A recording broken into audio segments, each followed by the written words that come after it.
I'm going to say my genuine opinion on Charlie, okay? I think he should be a little bit more brave. He has opinions. He just doesn't share the opinions because that's how every single creator online who doesn't share their opinions feels. Respect your audience's intelligence enough to say what you mean. And if that is that you don't like me and you don't like my lawsuit, then say that. And if it's that you don't like Ethan and you don't like his lawsuit, then say that. You know? Like, be critical. Be moist. That's you, man. That's you, and that's what you should say, and that's how you should feel. Because your audience respects you. That's why they watch you. All right, guys, lock in. We're going to watch the MoistCr1TiKaL video. I watched, like, half of it when I was awake, and then the other half when I was, like, dying. Like, I was, like, half awake. I was right about to pass out, and then I watched the rest of it. So I don't really remember the second half, so that'll be fresh reacts. But the first half is pretty incredible. Okay. I want to share it with you guys. All right, lock in. Let's go. Where were we? Just heard about the H3 versus iDubbbz defamation lawsuit and spent the last 3 or so hours learning about it and getting into the nitty-gritty, figuring out all the bits and pieces and getting all the morsels of information I could find to really put the nipple clamps on it and figure out what all the hoopla is. And it is a real thing. The pugilistic legal paperwork has been filed against iDubbbz, so now they're gonna duke it out, not with knuckle sandwiches, but with extremely expensive litigation. Off rip, before I even get into the spaghetti and meatballs of the actual story here, there is just something that pets my peeves. There is something that grinds my gears, greases my cheeks so much I can't resist yapping about it briefly. When I was in the trenches digging around for information about what all of this is about, I kept seeing people say that I refuse to cover these kind of things for a variety of different reasons. I'm ignoring it, this and that. I don't know how many more times I need to say this.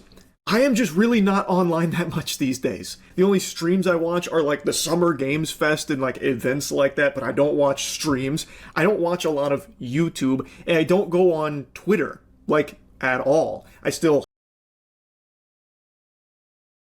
The most fucked up thing about this statement was a bunch of people in the comments section being like, press X to doubt.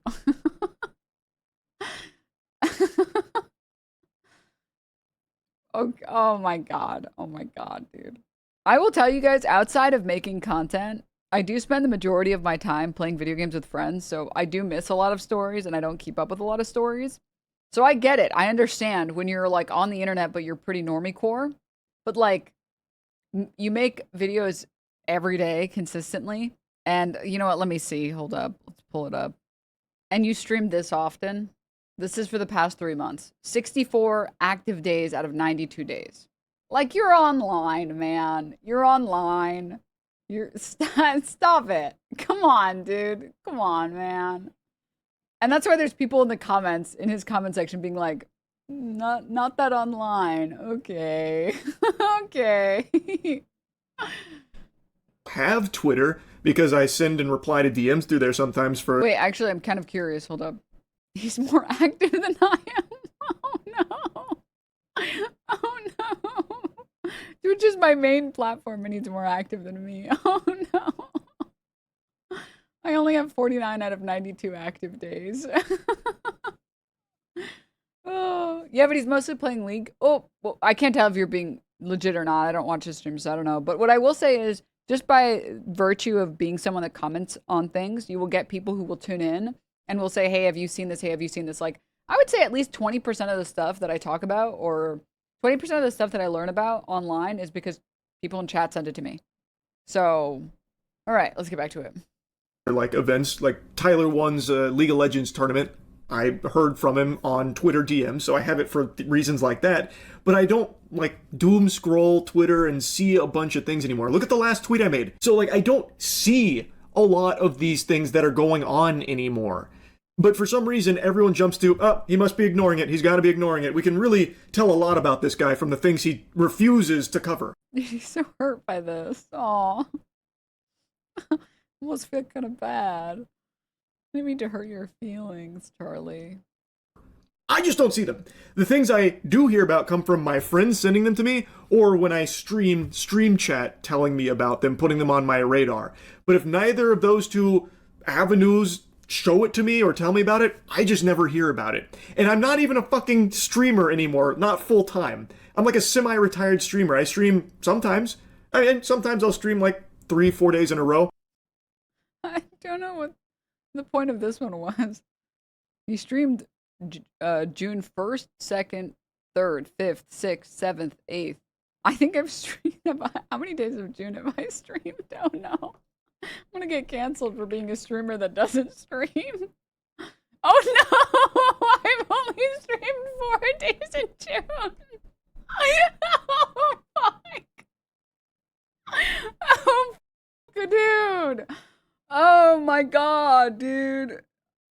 Oh, you know who's semi-retired? Pokimane.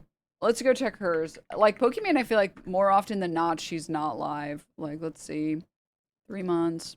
But, like, that's because, like, the platform treats her poorly. Like, she just, like, she can say anything and she'll just get clipped. Like, I saw her getting clipped the other day for saying that she acts more like a brat now or something like that. And people got to, yeah, she's semi-retired. But, so I don't blame her for taking a break from Twitch because it's just annoying. Oh, my God. I get clip chipped sometimes and it pisses me the fuck off for like a minute, and then I'm like, right, everybody gets clip chipped. All right, continue. But basically what I do now is I just play like old school games, like a lot of retro he's defending his streaming habits. Games or a lot of Steam cum dumpster games, like actual trash. So like I'm not even really a streamer, so I don't even see a lot of that either.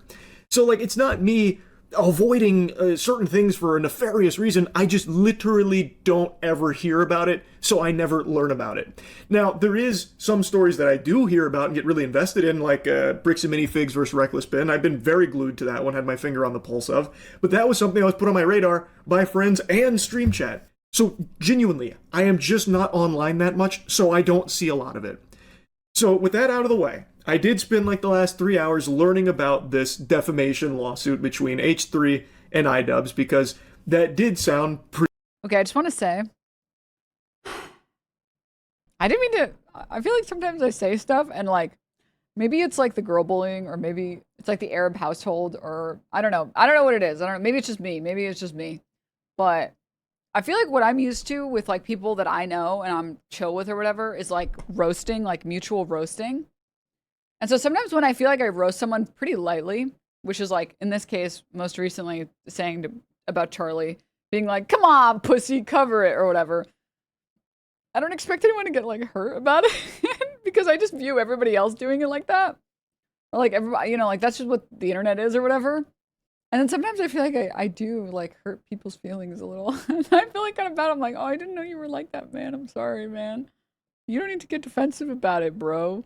It's okay. All right, it's okay, man. Okay. It's all good, man. It's all good. He literally just posted another video. Oh no. Let's just take a quick second. It's just a quick peek. Just a quick peek, and then we're gonna get back to the other one. Not the play in regards to.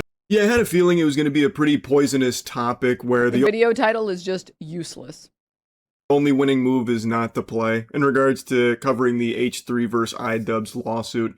But sometimes you put your hand on the stove to see if it's still hot.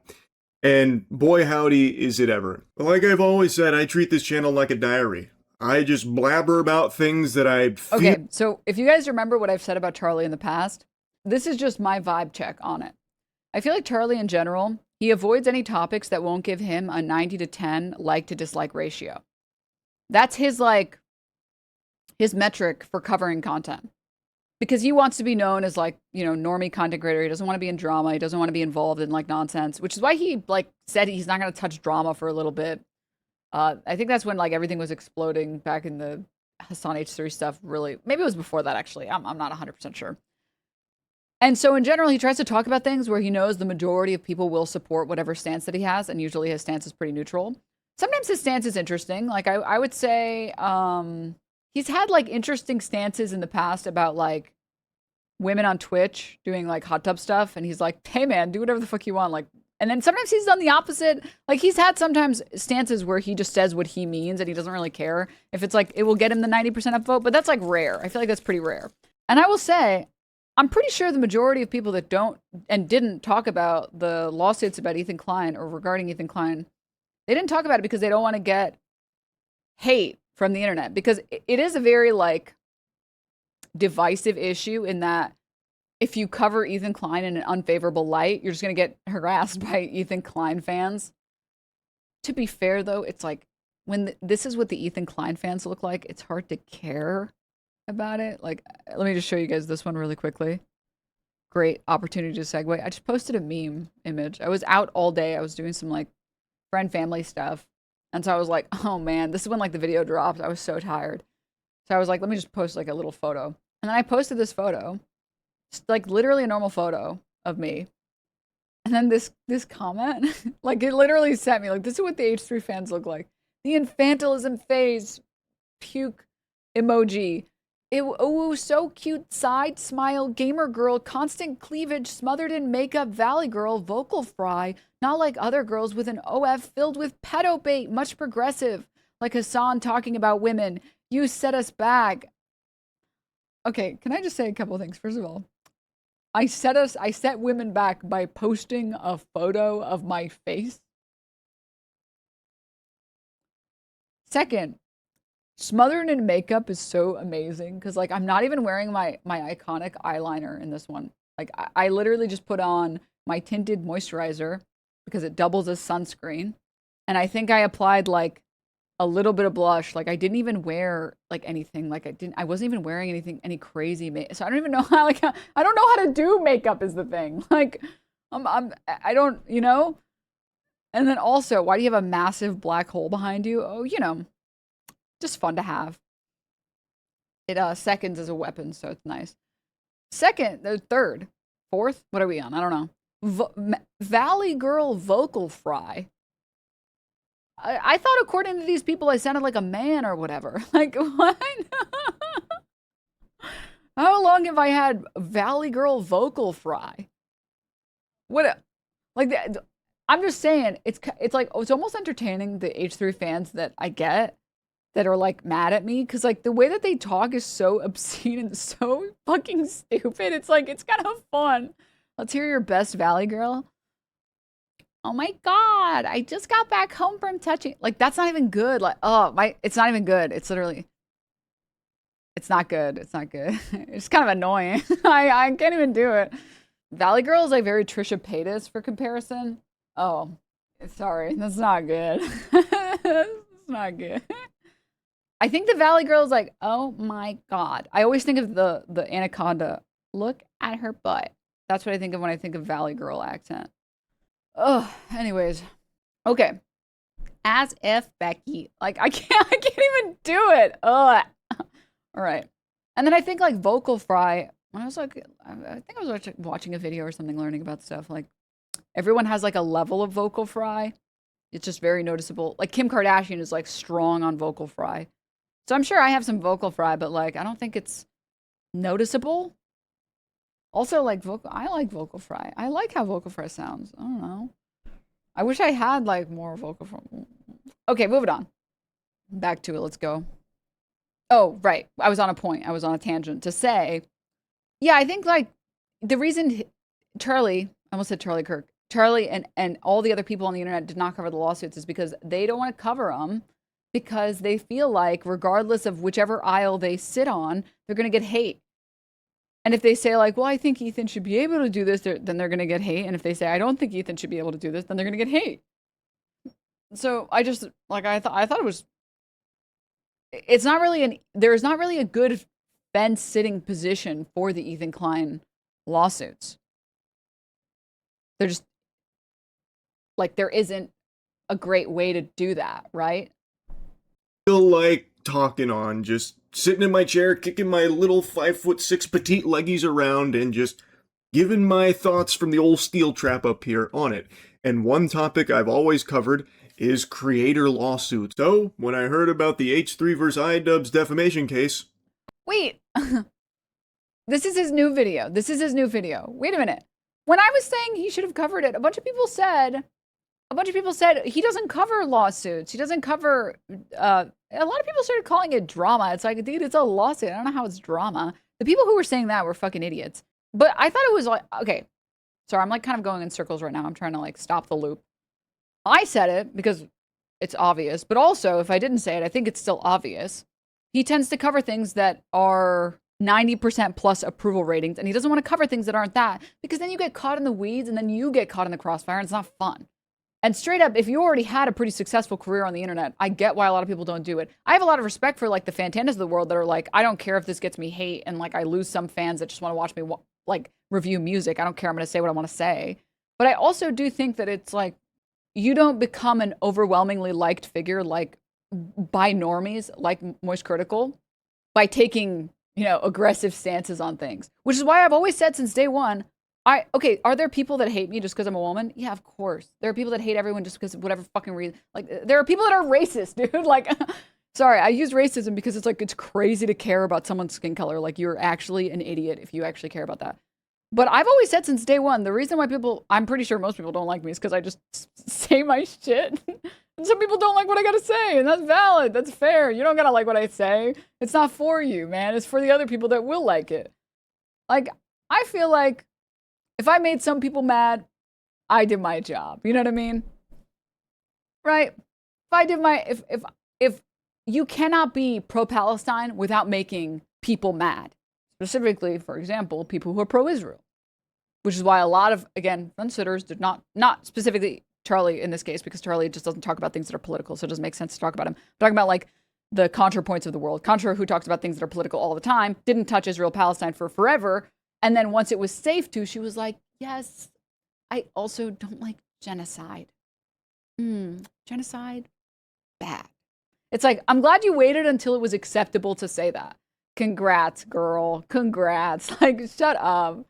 Yeah, shut up. I'm sure MoistCr1TiKaL is shit on Israel. I'm saying that, like, I don't put that on Charlie. If anything, I would prefer anyone who does like variety content or casual content not touch it, because then you get people like fucking Willie Mac Show. However, the lawsuits, as I clocked correctly since day one, MoistCr1TiKaL has covered lawsuits since day one, especially internet lawsuits that would relate to him. So it's always been a little like, that he didn't cover it. But he didn't cover it because he doesn't want to talk about it in a way that might get him hate from either side. Because he doesn't like to talk about things that get him hate from either side. Diabolical pause frame. I'm so sorry. Sorry to pause on that. This is his new video. I still want to watch his old video, though. Fuck. Okay, can we finish the old video? We don't have to watch the whole thing. I just want to watch a little bit of it. Pretty concerning, because there's always been like an unwritten rule on the internet, not just YouTube, where if there's beef online, it stays online, and you handle it online without Yep. You know, going over that threshold, the event horizon of trying to use litigation to silence your... I mean, this is why people were really mad at streamers that were DMCAing content. I don't know if you guys remember Pokimane getting canceled to hell, and I think like Alinity got super canceled for DMCAing content.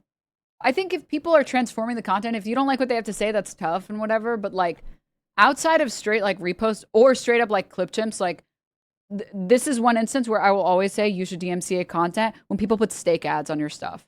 If someone puts a steak ad on your stream, you should DMCA them. Like, and I'll be, unless you are the one that had the original steak ad, but yeah.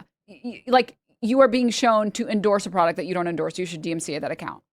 I am anti-gambling, or like, at the very least, not anti-gambling, sorry. I am anti-promoting gambling. I don't want a clip out there with a fucking massive steak ad, which basically is me sort of endorsing it to like someone who doesn't know anything about me. You should DMCA any content that shows you being pro-gambling when you're not pro-gambling. That's, I think everyone on the internet who's sane should agree with that. If you put like call sheet ads or steak ads or whatever on people's clips, I don't think there's anything wrong with DMCAing that content. If someone's making a video and they make a video and then it's like, the video is like, Denims is a vile fucking human being or whatever. And the video is just calling me a stupid bitch or whatever. Like, I'm not gonna DMCA any of those people. Like, there was one YouTube channel and they were like just restreaming my content on YouTube. And I just sent them a message and I was like, hey, could you not restream my content? Because they weren't like reacting. It was just like, it seemed like it was a Denims stream and it was like my channel on YouTube. And I was like, hey, I would appreciate if you don't do that. But even then it's like, I'm not going to DMCA your channel. Like, I'm like, I could just like reach out. Opponent or something like that. That had always been etched in the stone tablets, the fucking 10 commandments of online discourse. And now all of a sudden, I'm hearing about H3 suing iDubbbz for defamation. So obviously I wanted to hear more about that. And after diving in, hitting that cannonball into the pool, I learned he has a lot of active lawsuits. I think it's 5, maybe 6 against other streamers and YouTubers. So it's a bit of a rampage he's been on. I knew about one before all this, which was against the snark community. That I did hear about, and that one made a lot of sense to me, actually. Okay. Is the snark lawsuit that he's talking about not the one that's attached to my name?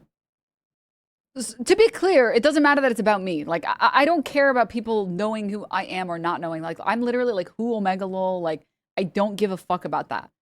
But how do you know? How did you know? How do you know about the lawsuit against the snark mods?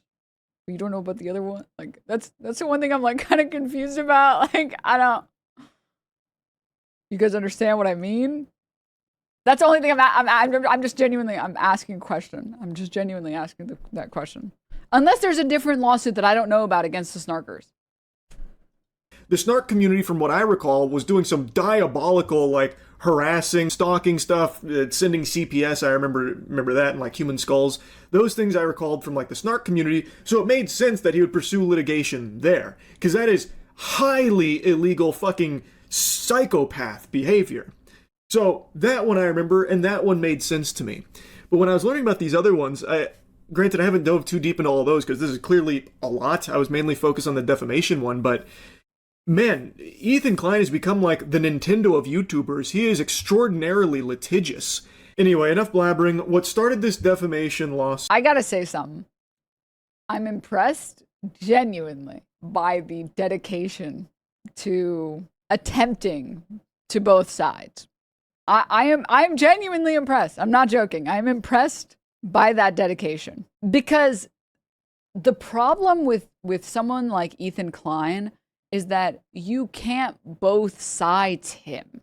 He's going to get offended unless you're 100% on his side. I would also argue people on the left are sometimes pretty hard to please. I would know. I'm on the left. I have to deal with people on the left all the time. And they're when you do try to be fair, you know, people on the left do get a little upset. I won't lie.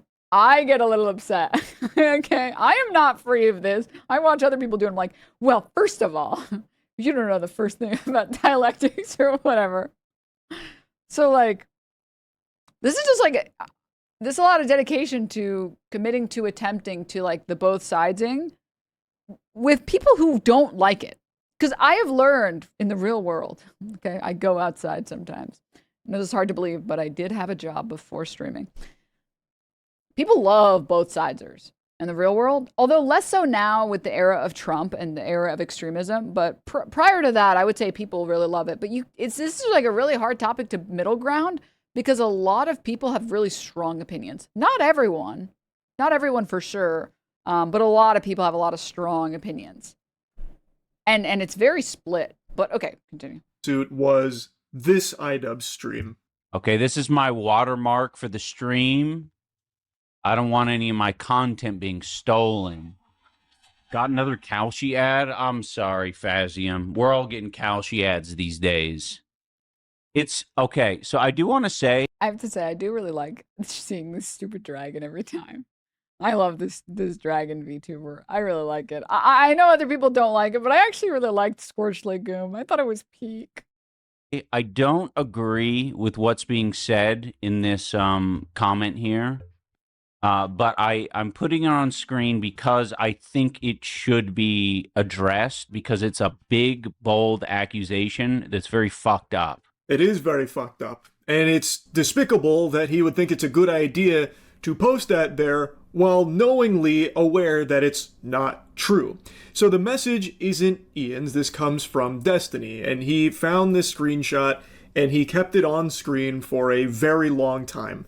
And he said he didn't agree with it, but thinks it needs to be addressed because it's so fucked up. It is a terrible stream. Just giving it to you real blunt, real raw. It is no good. And I'm no stranger to getting shit-talked by iDubbbz. He has said some very nasty, very untrue things about me on his broadcast as well. But... Has he? what is being reported in regards to this stream isn't exactly telling the whole story. Now, when I first heard of this lawsuit, I was reading a bunch of... I genuinely, I don't know. I don't know. Was it in maybe his content cop? I don't know. I don't even recall anything. I don't know. Let's just keep going. About it, but I wanted more information like directly associated with it to make sure I wasn't getting like... I do want to watch the new video, so maybe we'll do 1.25x. fraudulent or misleading shit fed to me. So I reached out to someone whom I know is on the H3 team, and Ethan did hear about that, so he did talk directly about me on his show and challenge me on a few things, and I did eventually get to talk directly with Ethan, and I shared my full perspective on things and the problems I had around it and my concerns, and got his perspective on things to see if there's any misunderstandings and such. Ultimately, I don't think we fully saw eye to eye on this, which, you know, that's going to happen. I fully understand that this is a very emotionally charged subject for him after everything him and his family went through with snarkers in particular. I know that the CPS and the human skulls incident are like a legitimately traumatizing thing, like the fraudulent CPS call. Like, I get how inexcusable and abhorrent that is. I really do. But I just truly don't believe that this lawsuit is in any way, shape, or form helpful to anyone. Outside of the lawyers, they're fucking smiling ear to ear. They're salivating right now, literally drooling with a bib on. But it's harmful to, like... Do I really want to rehash all of this CPS stuff? Do I really want to? Because God, I don't want to. Literally everyone involved, and does have potential ramifications for others way outside of it. I have never and will never be a fan of extreme litigation, and I have always been vocally advocating against creators going that nuclear path, and I always will. Of course, there are cases where it is understandable. Like I said, going after the snarkers that sent a fraudulent CPS thing through and the skulls and stuff, that one I do understand. But this one, I could never support that, and I just can't see the real just cause behind it. And I think it is a terrible example for other creators in the space to follow, where maybe they believe that even though this is about like a Canadian defamation lawsuit, well, maybe they can try their luck in the States. You know, it's not like defamatory lawsuits are exclusive to Canada. There's better protections here, no doubt, but still, if they take from this that maybe the way to fight battles online is to go the litigious route, well, then it's just a huge mess across the board. I think it is just a very bad precedent. Even if, you know, the lawsuit doesn't end in a victory for him, this way of engaging with discourse, I think, has always been frowned upon, but for some reason is starting to get some more support behind it, and I just fully disagree with it. I think that this is genuinely just a, like, big threat across the board to just the entire space. Like, if discourse becomes, you know, fearful of like litigation flying back and forth, it's going to stifle a lot of voices and stifle some very like legitimate criticism down the line. It's just not something I want to see become commonplace. Now, I did also have a brief conversation with iDubbbz about this as well, letting him know that this really is a horrible thing that he did to try and make his point. And he agreed. He said that it was a legitimately awful thing that he did to make that point, and that it was a genuine, sincere apology that he was issuing and how regretful he was from it. So I did have a conversation with both sides of this to make sure I had like a full, clear picture of where everything was and what this was all about. I don't know how it works in Canada, if the complaint is public or what. And I will say, Ethan posted a Instagram essay. I would call it a story, but it was more like an essay. A short story, perhaps. I didn't save it. Maybe I can see it. It was a long ass post talking about how, like, and why he's suing, who he's suing. It's relevant to this. Oh, I think he actually talks about it, but I wanted to show it right now just to skip ahead, because a lot of the videos, there's not too much to get to here. But let me see. I do feel like Charlie just repeats himself a lot with regards to this post, or with regard to like the the CPS stuff is bad and the skulls is bad and all of that is bad, but maybe we shouldn't just sue everyone we dislike. And so you got pretty much a good idea of everything that he's going to say right now. So I want to show you guys just the Instagram story. I don't have it. Maybe somebody else has it. Oh, thank you so much. Yeah, we'll talk about mine in a second, but I want to talk about this one. God, it's so long. Okay, when CPS was called to my family a year ago, the rules of engagement had completely changed for me. I can't read this stuff. Located blah, blah, blah. Agent came to my home, interviewed my children against their will. Investigation is now over, was determined to be unfounded. After this, I could no longer tolerate attacks on my children or attempts to break up my family. Ian was a friend of mine for many years. He had been to my house and met my children when he displayed a message on screen for over an hour stating I'm a pedophile that molested my children. It carried a lot more weight than when Destiny said it. Destiny said it in a Discord chat that was in passing on screen for a few seconds. I have never met or spoken with Destiny. He's never been to my home or met my children. He has zero credibility on the issue. He made it clear that his passing chat message was never meant to be taken seriously, which I don't know why. Oh, this one's cleaner. Thank you. I don't know why he said that, because there's like literally a clip of C. Samsony being like, I meant that shit completely.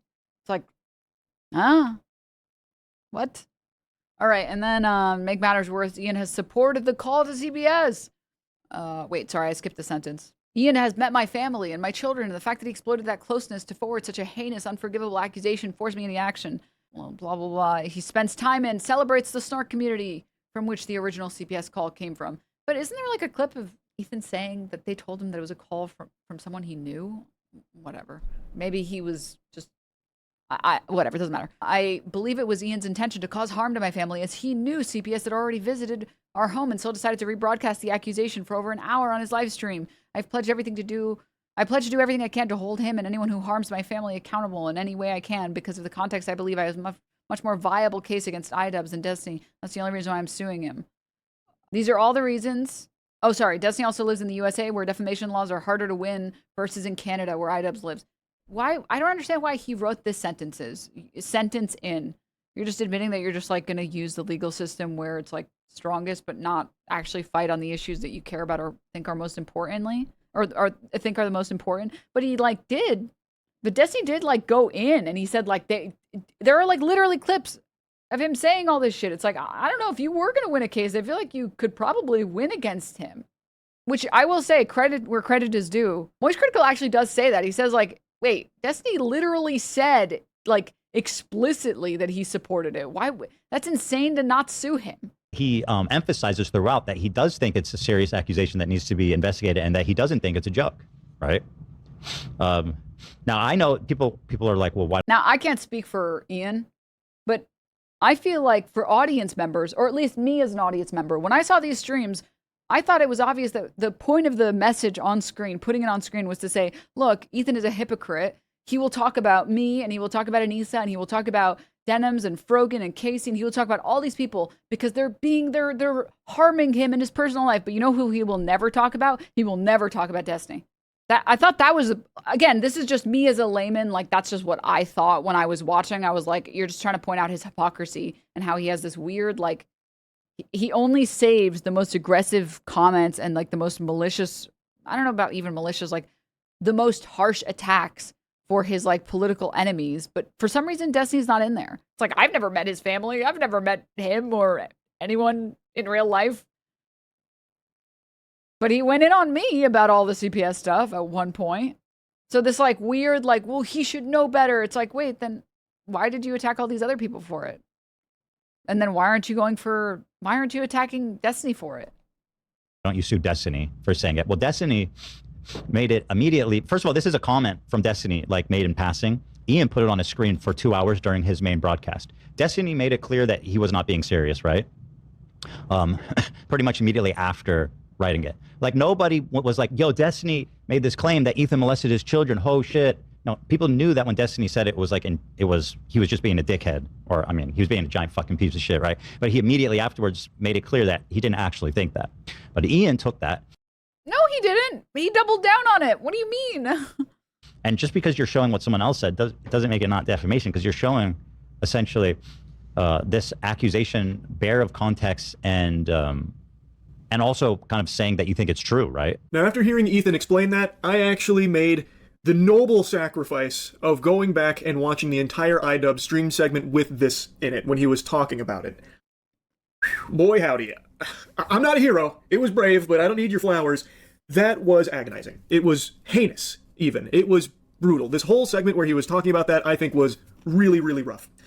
But I don't recall at any point throughout it him actually trying to argue that it's a legitimate thing or trying to convince his audience that it's real. So I know one of the big things is that it came from iDubbbz, who has actually met Ethan and his family. So there's like this air of credibility around him saying something like this. But that's just not true. He's not even trying to say anything about it is credible, even outright says that it's not, that he doesn't agree with it.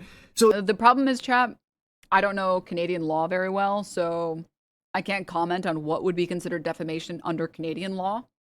And unless you guys specifically know a lot about Canadian law, I've done like an okay, I'm not a lawyer, but I've done an okay amount of reading on defamation in the United States, and you can be liable. Just from what I read, I am not a lawyer. You can be liable for defamation, I think would be the correct sentence, if you are uncritically rebroadcasting something. And this is a big reason, presumably, why Ethan ended up with a settlement with Kavanaugh, where he said, Kavanaugh, me and Kavanaugh, we're cool. We're dogs, man. We're like this. We're like this, bro. We're like this. Like, and I'm sorry. Like, I just shouldn't have been mean to you, Kavanaugh. Like, it was fucked up for me to be mean to you and your family. And I'm sorry from the bottom of my heart. What do you think came out of that settlement? For anyone who doesn't know about Ethan Klein's lawsuit with Kavanaugh that ended in that settlement, basically Ethan Klein kept repeating this debunked statement that like Ryan Kavanaugh was running a Ponzi scheme, because there was an article like from Rolling Stones or something that said that he was, but they retracted that statement and they said, sorry, we've since corrected our information. We have no reason to believe that he is running a Ponzi scheme. His ex business partner has told us to retract the statement. We retract the statement. We no longer stand by this. But Ethan Klein, despite knowing that, kept saying, well, there was an article where his business partner said it was a Ponzi scheme that did happen. And that's like,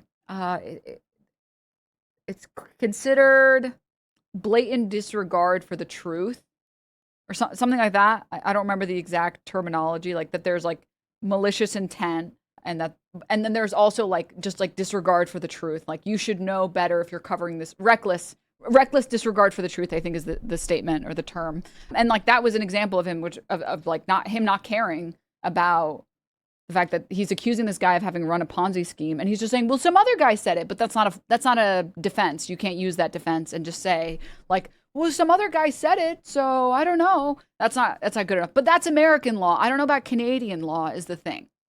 I don't know about Canadian law. So if Ian had been in the United States and if he had been just showing it and saying, yeah, that's what Samson is saying, that's what he's saying, I think that would be bad, and that would be considered like reckless disregard for the truth.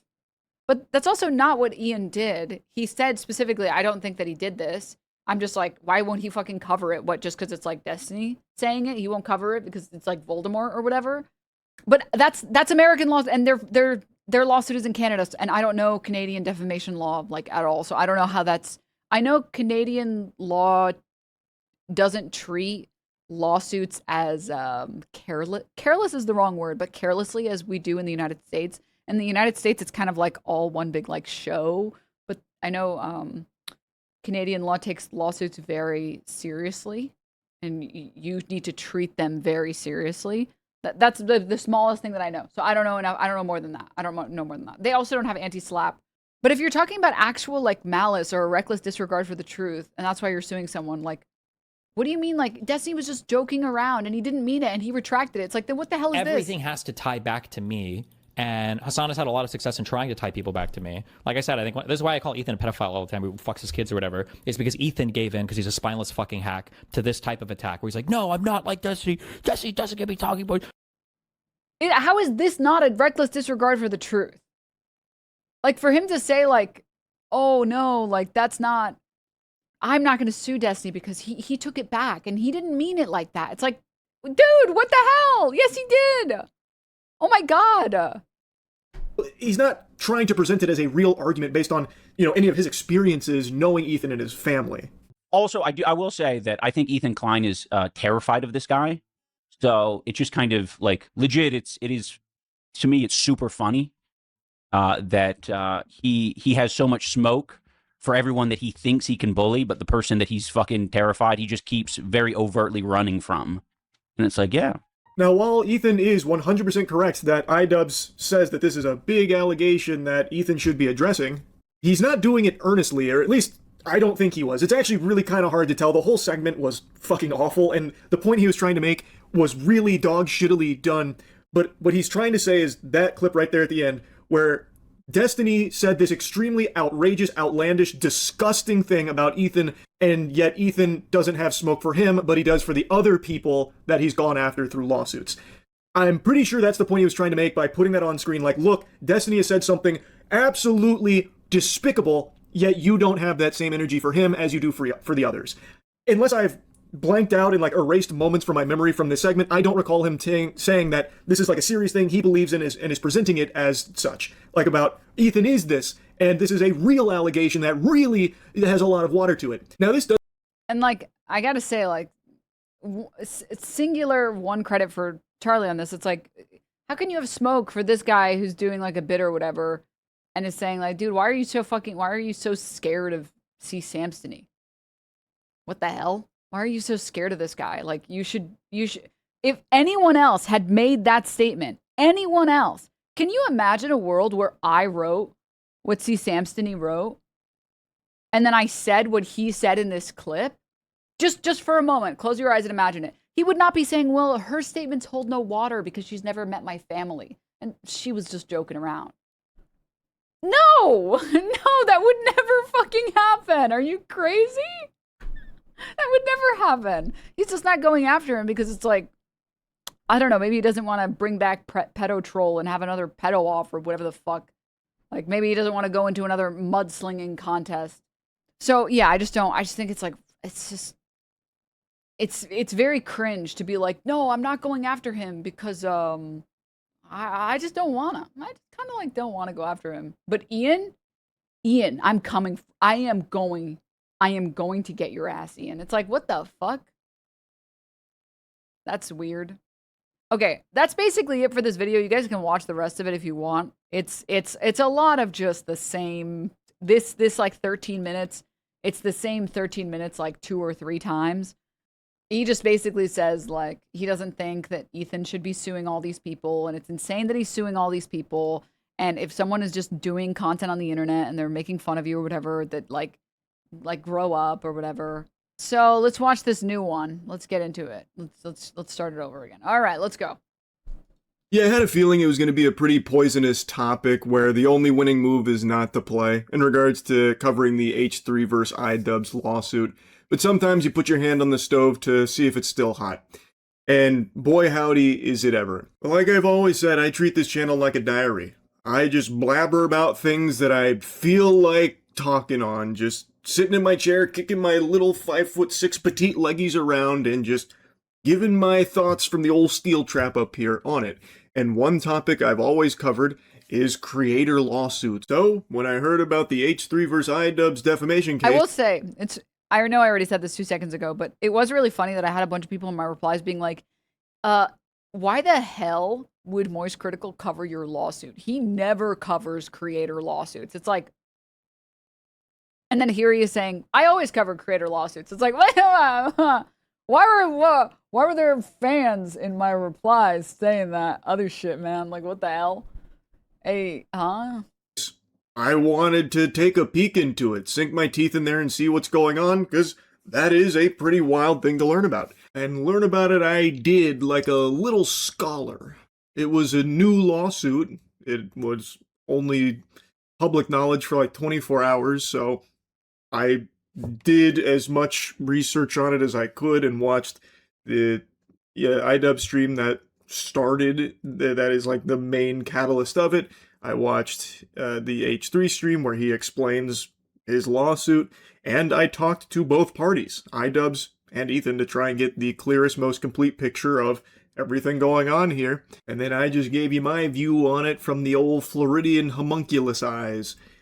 And I think I've always made it abundantly clear, you're always welcome to disagree with me. I've always kept that door wide open because I actually value differences of opinion. I hate echo chambers. I spit on that constantly. I actively shut down the idea that you have to agree with everything I say or else I hate you. You're tacky and I hate you. Throughout all my content, from the womb to the tomb, I have always welcomed discussion and people having a difference of opinion because, as I've always said, I think when you surround yourself with sycophants and you only lock yourself into one way of viewing things, you do yourself a disservice. I think it is a bad thing to just be constantly locked in a bubble. Now, the reason I mention that Dude, it's almost like it's almost adorable.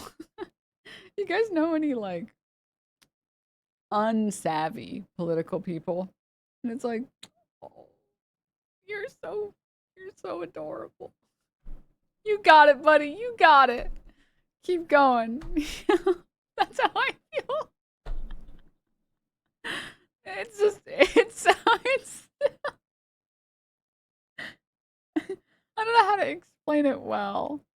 I just don't know. I'm sorry. I don't know how to explain it well. It's just like you just need like a pat on the head, little buddy.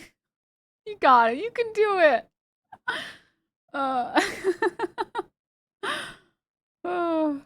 Is because I made the mistake, I committed the old sin of taking a peek at what the discussion was around this video on, like, Reddit and Twitter, which something I haven't done in quite a few moons now. I was expecting, like, actual discussion because I'm new to this topic and I wanted to see, okay, well, what are some things that I didn't know about? What can I learn about here and dive deeper on? And there was some very valid critiques and some information that I could get my hands on and learn more about. But boy howdy, there was a lot of hoopla that I couldn't have even imagined would be like a controversial thing. And there were people that were proudly stating they didn't watch the video and then getting angry at things they assumed I might have said in it, or attacking me for things that I He's so earnest. He hasn't had one singular like flavorful analogy or like metaphor. Like he's just it's like it's almost adorable how earnest he's being. He's like, guys, no, I cover stuff on the internet. I just try to be fair. It's kind of giving I'm just a girl. I feel like I just bullied an adult man. It's like when Thanos lost his powers. It's like if Homelander wasn't a homicidal maniac, it's like watching him like jump and he's like that's how I feel like I'm like No, Charlie, it's okay. You can go back to your flavorful narrative. It's okay. never said that aren't in the video because they didn't watch it, or they're replying to someone who's just actually making shit up that Homicidal. Sorry. they're pulling out of their ass that I never said. So it just feels fucking useless to even engage in the topic in that case. Like, it's so odd. Like, one that I didn't expect was just me mentioning that I'm not online as much as I used to be was apparently, like, a highly debated topic. The guy whose entire career is front-running whatever's going viral is saying that he doesn't know what's going on the internet. All right. I mean, obviously, we got to take his word for it, right? Let's see what videos he's been making. You know what? I'm going to say something. You know what, MoistCr1TiKaL? I have hereby dubbed you not a misogynist. I have hereby dubbed you not a misogynist. You are free to go.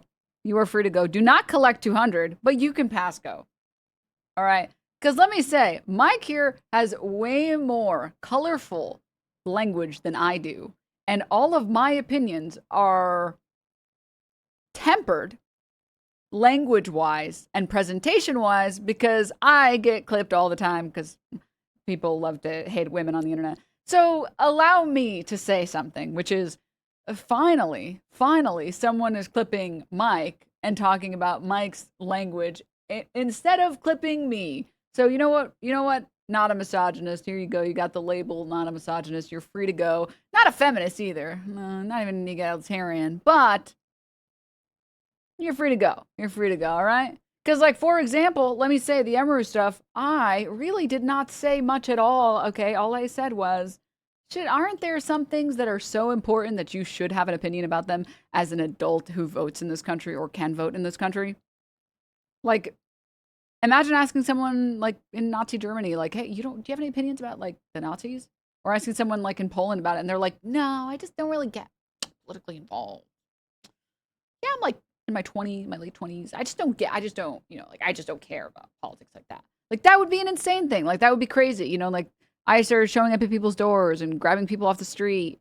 And sometimes they're grabbing, like, citizens. And then they're just, like, dumping them in parking lots. They grab that one Target, that teenager in Target who has his papers, who's like literally a U.S. citizen, and they just grabbed him and threw him in a fucking Walmart parking lot. Like, you should care about that happening in your country, man. Even if you don't do politics, politics is doing you, and they're doing you raw. Like, you should care. And that's what I said, which was a very reasonable stance.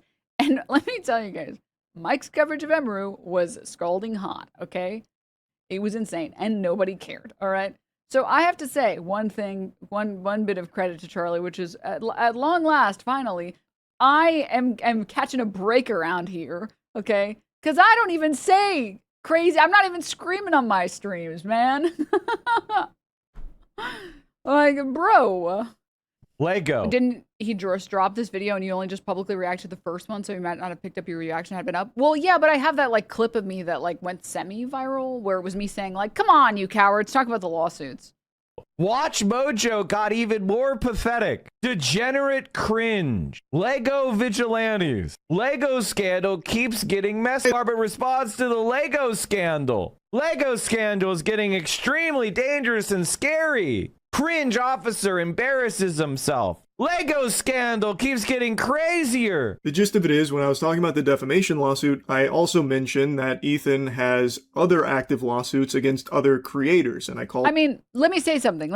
And I've already said this since day one. He just doesn't touch the topics that he knows are nuclear. And I think that that's a fault. I think Charlie should be a little bit, I'm going to say my genuine opinion on Charlie, okay? If you want to clip something, you can clip something. I think he should be a little bit more brave, and he has opinions. He just doesn't share the opinions, because that's how every single creator online who doesn't share their opinions feels, okay? All of these people, all of these content creators, they have opinions. And if your opinion is, you don't fuck with me, and you think the lawsuits are based or whatever, say that with your full chest. Like, I'm not going to get mad at someone for saying that they think I should be sued. There's like 40 YouTubers who've made half their career off of doing that. Like, honestly, I see some of these YouTube channels, I'm like, you got it, little buddy, you got it. Like, the guy Lus or whatever, he has like so many videos talking about my lawsuits. Like, you got it, little buddy. Keep going. Keep going. It's like adorable to watch. It's like, you know what, man? Sure, why not? Why not? Go ahead and do whatever farming you need to do, little buddy. So like, yeah, let me wrap up the point that I'm trying to make, which is Charlie has a tendency to pick topics that he thinks the majority of people will agree with him, so he can maintain this like 90-10 like to dislike ratio, because he doesn't want to be in controversy. But I think he should respect himself, and he should respect his audience's intelligence, and recognize that whether he wants to be or not, he is an influencer. He influences people to have opinions. I've seen him influence people to have opinions that were controversial. I've seen him defend women and have his audience proceed to defend women. Like, whether he wants it to be the case or not, like, Charlie, you literally are an influencer, and you influence your opinion. Or you influence your audience's opinions. So stand on business and respect your audience's intelligence enough to stand on business. Doesn't mean all the time you have to stand on business, but when you think it's something that's important, stand on business. Like, you're MoistCr1TiKaL, man. Like, say what you want to say. Speak your shit, bro. Like, you are literally the shit talker on the internet. Do it. Respect your audience's intelligence enough to say what you mean. And if that is that you don't like me and you don't like my lawsuit, then say that.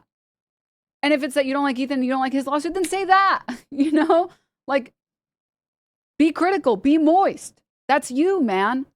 That's you, and that's what you should say, and that's how you should feel, because your audience respects you. That's why they watch you.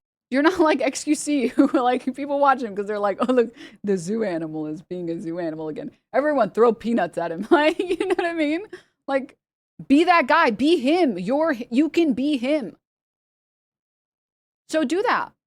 Stand on business and say what you want to say, because you do impact your audience, and your audience clearly respects you. That's why they watch every single video, because they think that you will be reasonable and you will have the correct opinion. So show them that you can have the correct opinion.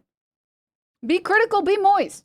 That's what I want to say. That's what I want to say. And if that means he makes 40 videos calling me the most vile fucking human being, you know what? That's life. That's the internet. I'm not going to hold it against anyone. All right? I'm not going to hold it against anyone. I don't care. And if that is making 40 videos on Ethan being like, he's the worst person, he's a vile fucking human being, then do that. Then do that. But don't be this. This is like drought critical. This is drought critical. You should be moist. You should be more. This is, what's like the antonym of critical? Uncritical. Is there a better word for uncritical? Trivial, nominal, agreeable, passive. Yeah, maybe one of those. Yeah, don't be, don't be dry, arid. What is it? There was one that I liked a lot. Whatever, you guys get the idea. Arid agreeable. Boo. Bring back MoistCr1TiKaL. Yay. You know? Come on. Come on. Oh, I guess milk toast. Yeah. Yeah. That's my opinion. That's my opinion. All right? That's my opinion. I have a lot of opinions people disagree with, and that's okay with me. And I think, you know, well, that's it. Him the Nintendo of YouTubers because he's become extremely litigious. But I didn't dive into those other lawsuits because I didn't know much about them. And that claim is apparently extremely hard to believe because everyone thinks... I mean, I believe that he didn't know anything about them besides the fact that they were happening. And he didn't want to look at them because that sounds like a headache. Like, who wants to be the person, like, on YouTube prior to, like, the tentative ruling defending 3 women on the internet who are kind of loudmouths? Like, listen, I'll stand on business. I'm a loudmouth, okay? I don't know why people think it's controversial. I know I speak my shit. I know I'm a shit talker. I get it, okay? Casey Tron too, all right? She won't deny it. She likes to speak on business, okay? What was I saying? Oh, so I believe that. I believe that he didn't read them because, first of all, it's a 70-page filing, and most of it is nonsense, okay? Most of it is like, here's a photo of Hassan, and here's a photo of the Grand Mufti meeting up with Hitler. It's like, fucking Christ.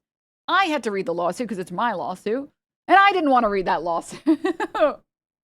It's so long. It's so long. It's just, What was I saying? So I believe that. And also it's like, it's such a, like, there are like very few YouTube channels that are like willing to defend fair use by inadvertently defending 3 women on the internet who are, they like to open their mouths and say things that upset people. Assumes that I am terminally online like I used to be 2 or 3 years ago. But when I said that's not the case, there are quite a few people that just don't believe me.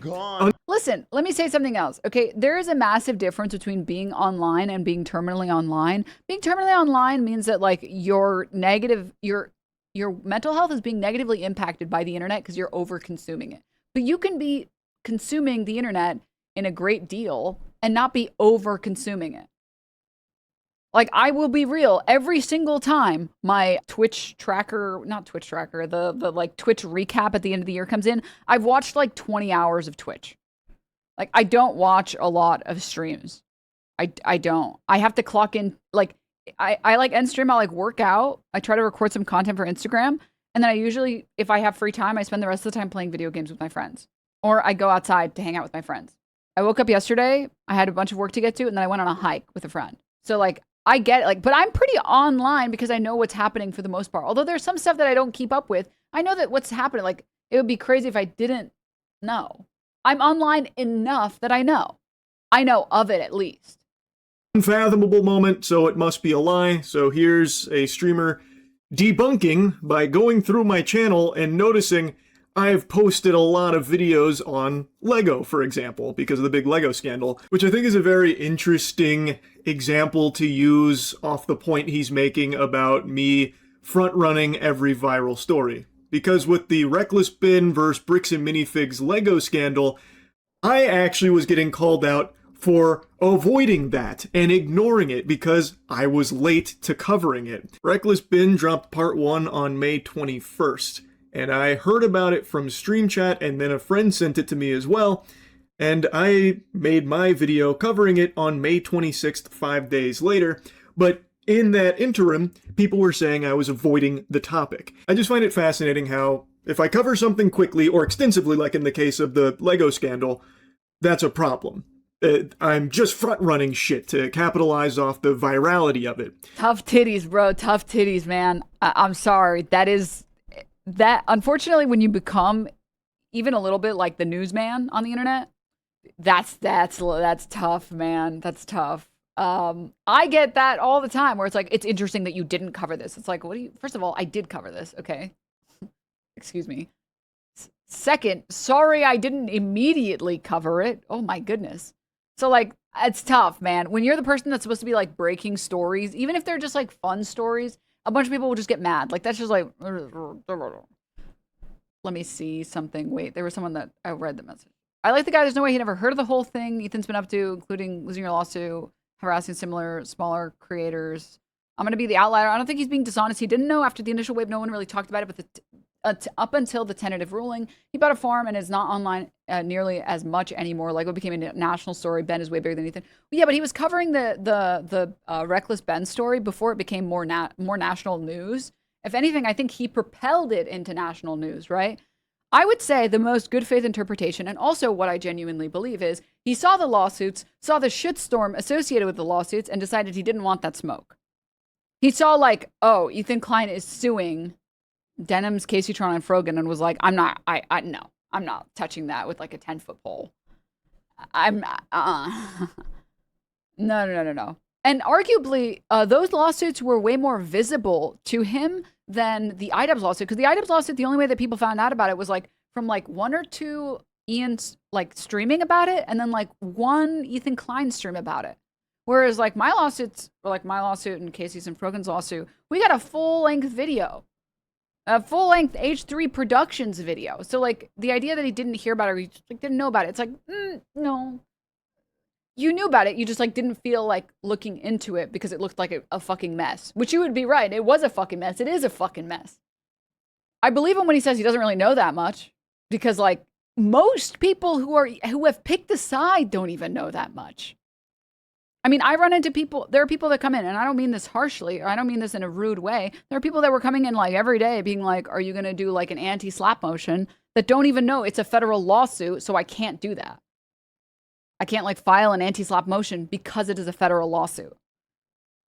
So like, I believe that he doesn't know anything beyond that it exists, but that's choosing to not take a stance because it's too much work to take a stance. In which case, like, I mean, like, I get it. Like, I do.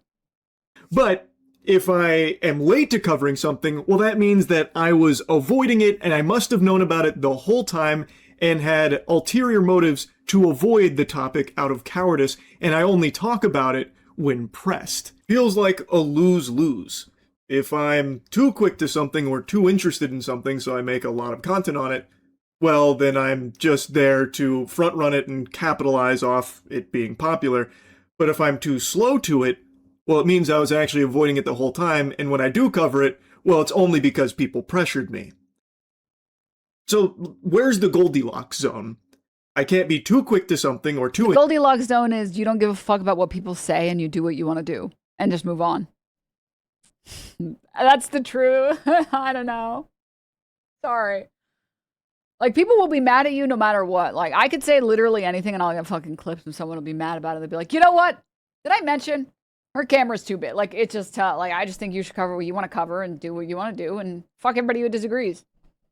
Interested in it, because that's frowned upon. But I also can't be too slow to it or not cover it at all, because then that must mean that I knew about it the whole time. I'm damn near omniscient, I guess. I see everything, and thus, if I am slow to it or don't talk about it, then there was an ulterior motive and a deeper reason that's nefarious.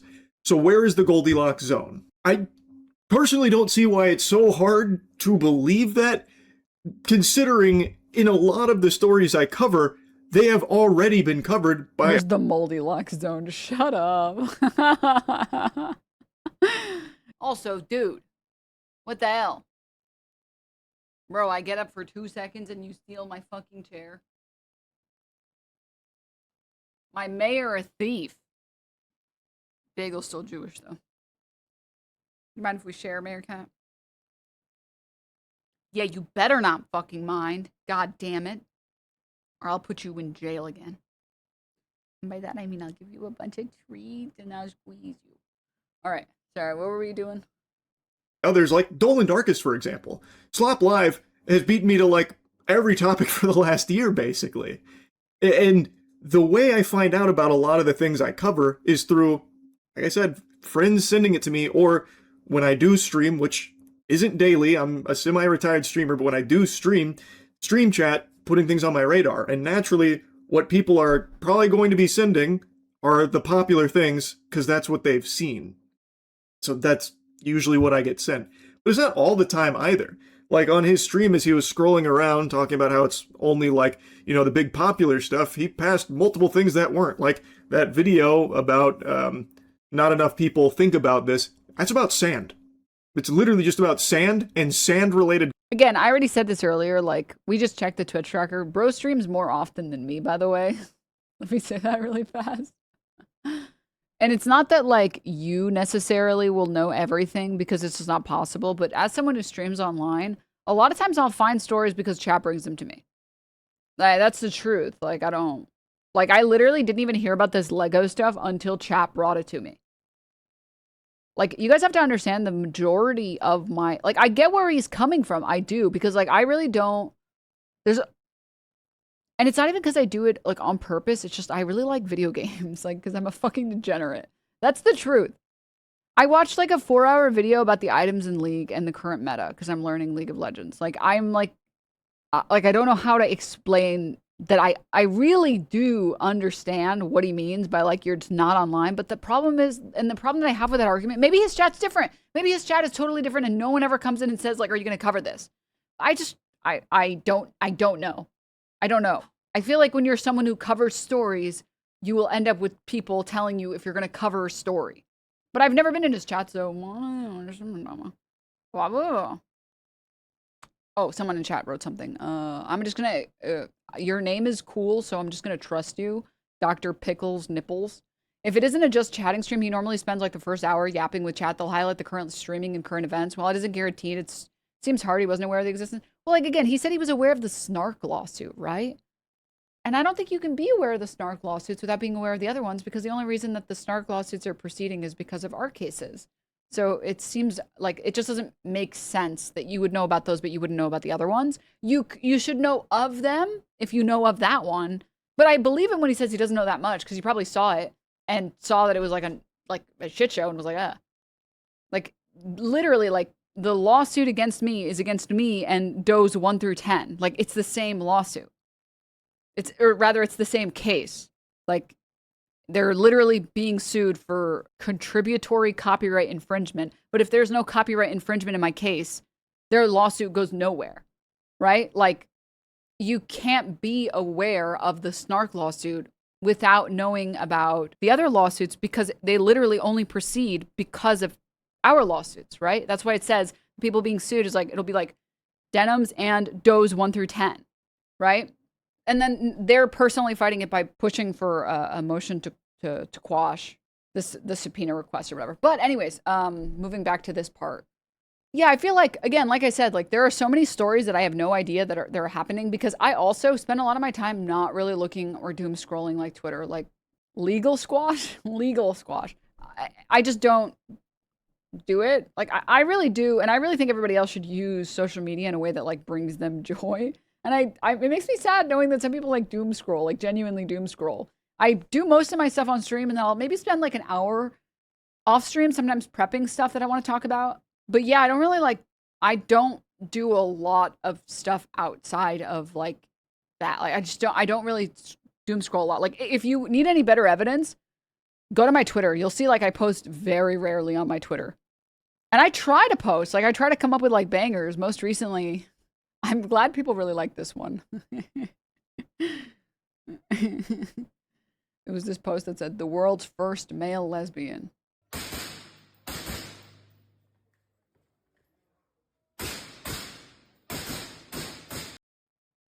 And I said, straight up thought this was Kyle Rittenhouse. And almost 40,000 people were like, yeah, it's not. Oh, it's not.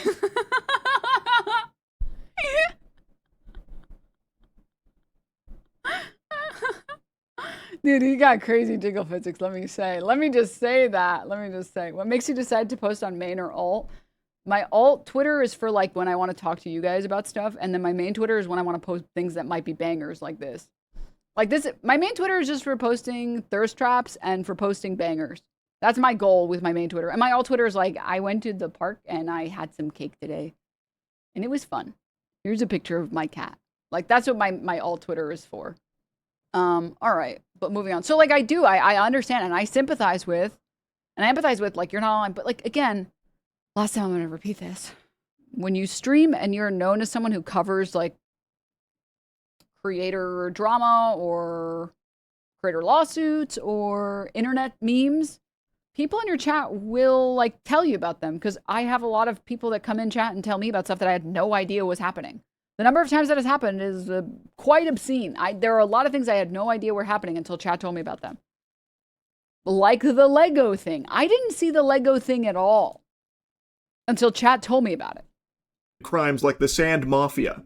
And he also even called out another one about ranking every item on Panda Express's menu. He used that to like belittle me about like, it's not good is the thing he was insinuating there. But it's not like a viral story. It's not like Panda Express is a huge topic you gotta strike while the iron's hot. My channel has always just been things that I'm interested in at the time. And yeah, there are a lot of stories I get sent that I do find interesting and do yap about, like the Lego scandal. But I really do miss a lot more these days than I did when I was very online all the time, like 2 or 3 years ago.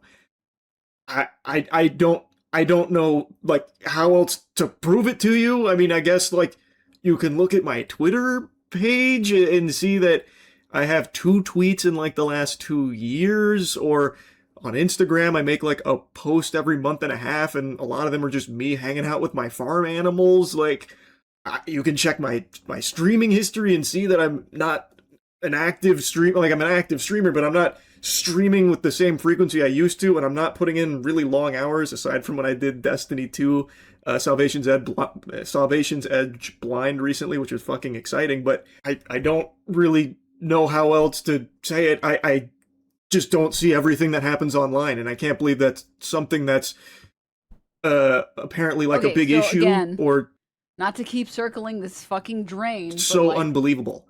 Like for the longest time I thought you had 2 cats, 1 wormy and 1 mare. I do. Huh? Again, like I've said like a billion times, I'm like circling this drain over and over again. Like I literally stream less than him. Like, and streaming is like my full-time job, omega lol. And just by virtue of streaming often enough, like as often as I do, or more often than me, you just stay up to date on a lot of things. It's just, it's actually the coolest thing about streaming. It's the thing that I love. One of the many things I love the most about streaming is like, it's like a collection of people from different walks of life with different backgrounds and different jobs and different friends and families and social lives and homes and interests. And I can just come on and be like, guys, like, what the fuck do you do if your toilet makes this noise? And there's like 14 plumbers that are like, classic problem, you just need to do this and this and this, and then you're good to go. And I'm like, oh, okay. Okay, got it. Cool, thanks. And sometimes I tune in and there's lots of people from different walks of life, and they're like, yeah, you should watch this video. It's really cool. It's like trending and people are talking about it. You should do this one. You should do this one. I'm like, oh, okay, cool. So like there's stuff I keep up to date with, regardless of whether other people are going to keep me up to date with it. But by virtue of just streaming, like multiple, like he's literally streamed more of June than I have. By streaming as often as I do or more, you just stay up to date because a lot of people will just update you with stuff. Maybe none of his audience updates him on stuff. I don't know. I don't watch his streams. I don't partake in his chat. So I don't know. In fact, it's embarrassing for me that people can't imagine that I'm not online all the time. All the lazy ass fucking thumbnails. Also, he has the Asmongoldien outfit where he only wears a dirty white t-shirt in every fucking thumbnail. God, every single video is like, guys, he's gotta stay offline to make his Panda Express tier list. Well, now you've gone way too far. How fucking dare you? Okay. I gotta say, wait. Dirty ass white t-shirt. Let's be real. MoistCr1TiKaL is the type of guy that would have like 40 of the same exact shirt. You guys ever walk into a minimalist's closet? It's the same outfit 14 times. I'm not joking. I'm sorry, that carpet behind him is too clean. That carpet behind him is way too fucking clean. Notice how there is no collection of dust near the figurines on this side of the screen, on the right side? No. Let's just say this. I have been wearing white t-shirts, not dirty white t-shirts, by the way, pristine Gym Mint white t-shirts since high school, since Asmongold was in diapers. It's like me saying that you have a MoistCr1TiKaL hair and beard combo. But anyway, now let's talk about the other lawsuits here, because that was a big point that people were very upset with. Guys, I literally have like the same shirt. I mean, like, I get it. I'm sorry, like some people genuinely don't have washing machines, or I guess like don't use their washing machines or forgot that washing machines exist. I don't know. Because I'm gonna be honest, I had a period of time in my life where I had to go to the laundromat and it was hell, and I did not want to fucking do my laundry. So I get it. But if you have a laundry machine, like a washing machine and a dryer in your apartment, you should know those people can like clean their clothes. I literally have like some shirts I've got like 4 of the exact same shirt because I just like that shirt, man. I have like 4 of the exact same pants because I really like the pants and they're really comfortable. Like I have some like gym pants like this one. And they're like really comfortable and they got like pockets and they don't have, sorry if this is TMI, like they don't have like some women's clothes will have like a seam that runs this way and it gives you the worst camel toe, man. It's not good. It's like, it's bad. It's bad. And this one is seamless. So like, I'm straight up, like I found these pants. I was like, oh my God, like no seam in the front, pockets on the side, fitted with flare bottoms. I need like 4 of these. Like straight up, I need 4 of these. Like they're good. I want more of them. Every time I go to my closet and I'm just looking for casual clothes, I want this pair of pants. I'm tired of having to go and wash them every single time. Center seam in the crotch is malpractice. I'm telling you, like, listen, I am fundamentally of the opinion that like nipples really should be free. Like, I don't think women should feel bad wearing a t-shirt and like, it's an opaque t-shirt. It is not translucent or transparent. It is opaque. But people find out that you have nipples. Like, that's fucked up, man. Women should just be free to have nipples. You should be free to have nipples. Like, it's weird that people care about that, right? But I gotta say, the crotch seam is like sexual harassment for everyone. You know, like, I feel like I'm being sexually harassed by the pants, and I feel like everyone who's seeing it is also being sexually harassed. Like, it's not good. Like, it's really not good. It's not good. I haven't found a pair that I really like, but these are just like some Amazon ones. I'm still looking for one that I really, really like, okay? So I'm sorry. Anyways, so I get it. As a fellow NPC that has a lot of clothes that are all like kind of similar, I get it. I get it. That I didn't extensively cover those as well when talking about the defamation lawsuit. And since I didn't do so and people didn't believe that it was because I didn't know about it, they are accusing me of knowingly avoiding it or even silently championing for those lawsuits, which I find befuddling because throughout my entire time on YouTube, the 18 or 19 years on YouTube, I think I have made it beyond crystal clear how much I dislike this litigious approach to online discourse. And really just this excessive use of the legal system for strong arming or silencing. Like, I have made, I don't know how many videos covering cases even outside of like the internet scope of like, you know, sometimes the legal toilet paper flying back and forth, but like just in general, like the willy-nilly lawsuits that fly around from like corporations attempting to bully people too. Like, I don't know why anyone would think for a second that I would be avoiding talking about that or agreeing with it. Why would I? No, I think if he agreed with it, it would have been a slam dunk video and it would have been really easy content. This is just my opinion, pure conjecture. You can say Copeseed, Maldbald, whatever, I don't care. I think it's just a bad place to be in when you actually don't support some random copyright infringement lawsuit, but you also don't want to deal with everyone calling you a white knight and a simp for saying that like some random ladies online, I don't know why I said ladies, some random women online are being sued. Like, because then you're just going to get like a cavalcade of hate and like a shitstorm coming your way. He was just, this is my personal conjecture and opinion. I think he was just waiting to see how it would all shake out. And if it shook out in a way that was pro fair use, I think he was going to cover it then when it was completed. And if it didn't, I think he was just going to like try his best to not look at it because it's kind of like a shit show. I never have in the past, so why would I start now? You just don't like me, which is totally fine. I get it. Not everyone likes the old Florida peach. But Why did streamers say ladies like a Redditor? I don't know. you're just viewing it in bad faith and making that assumption, and it's incorrect. Because the truth is, and this shouldn't come as a shock to anyone, after learning more about those other lawsuits that Ethan is engaged in, like the fair use lawsuits and such, guess what? I don't agree with those either. Now, obviously, I don't know all the nitty-gritty around every single lawsuit.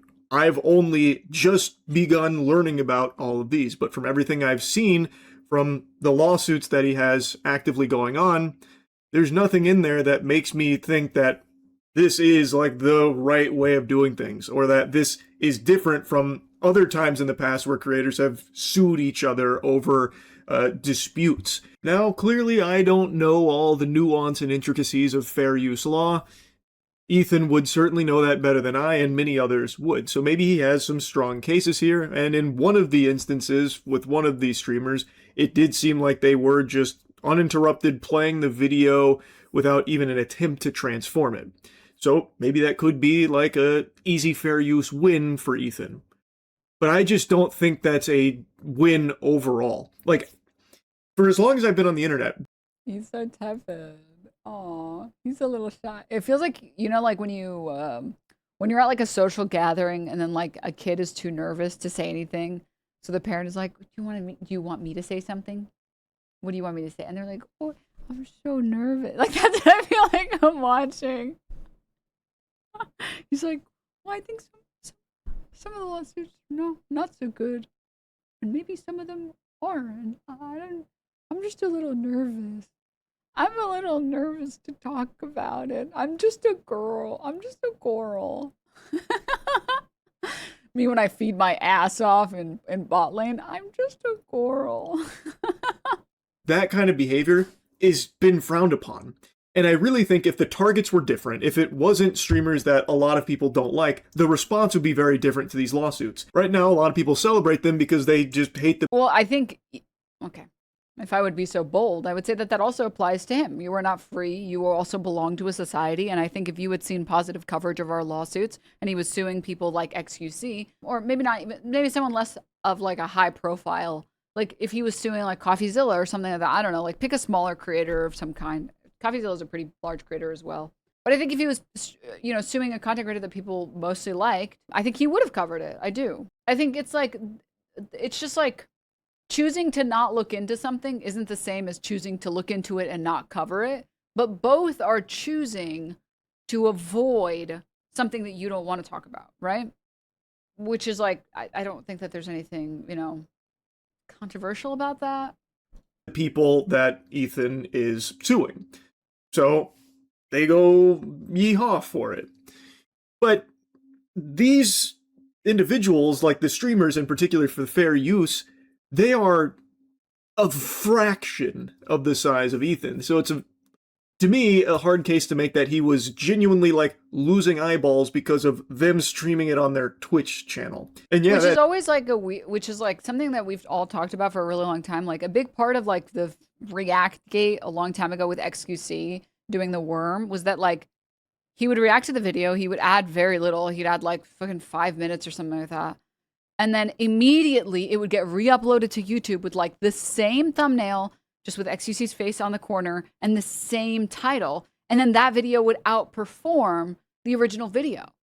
And his response was like, I just don't give a fuck. Like, I don't care. Right. And that like, that definitely felt like there was maybe like cognizable harm because, you know, like this video got this, it's adding very little and it's really using like the heart of the original video.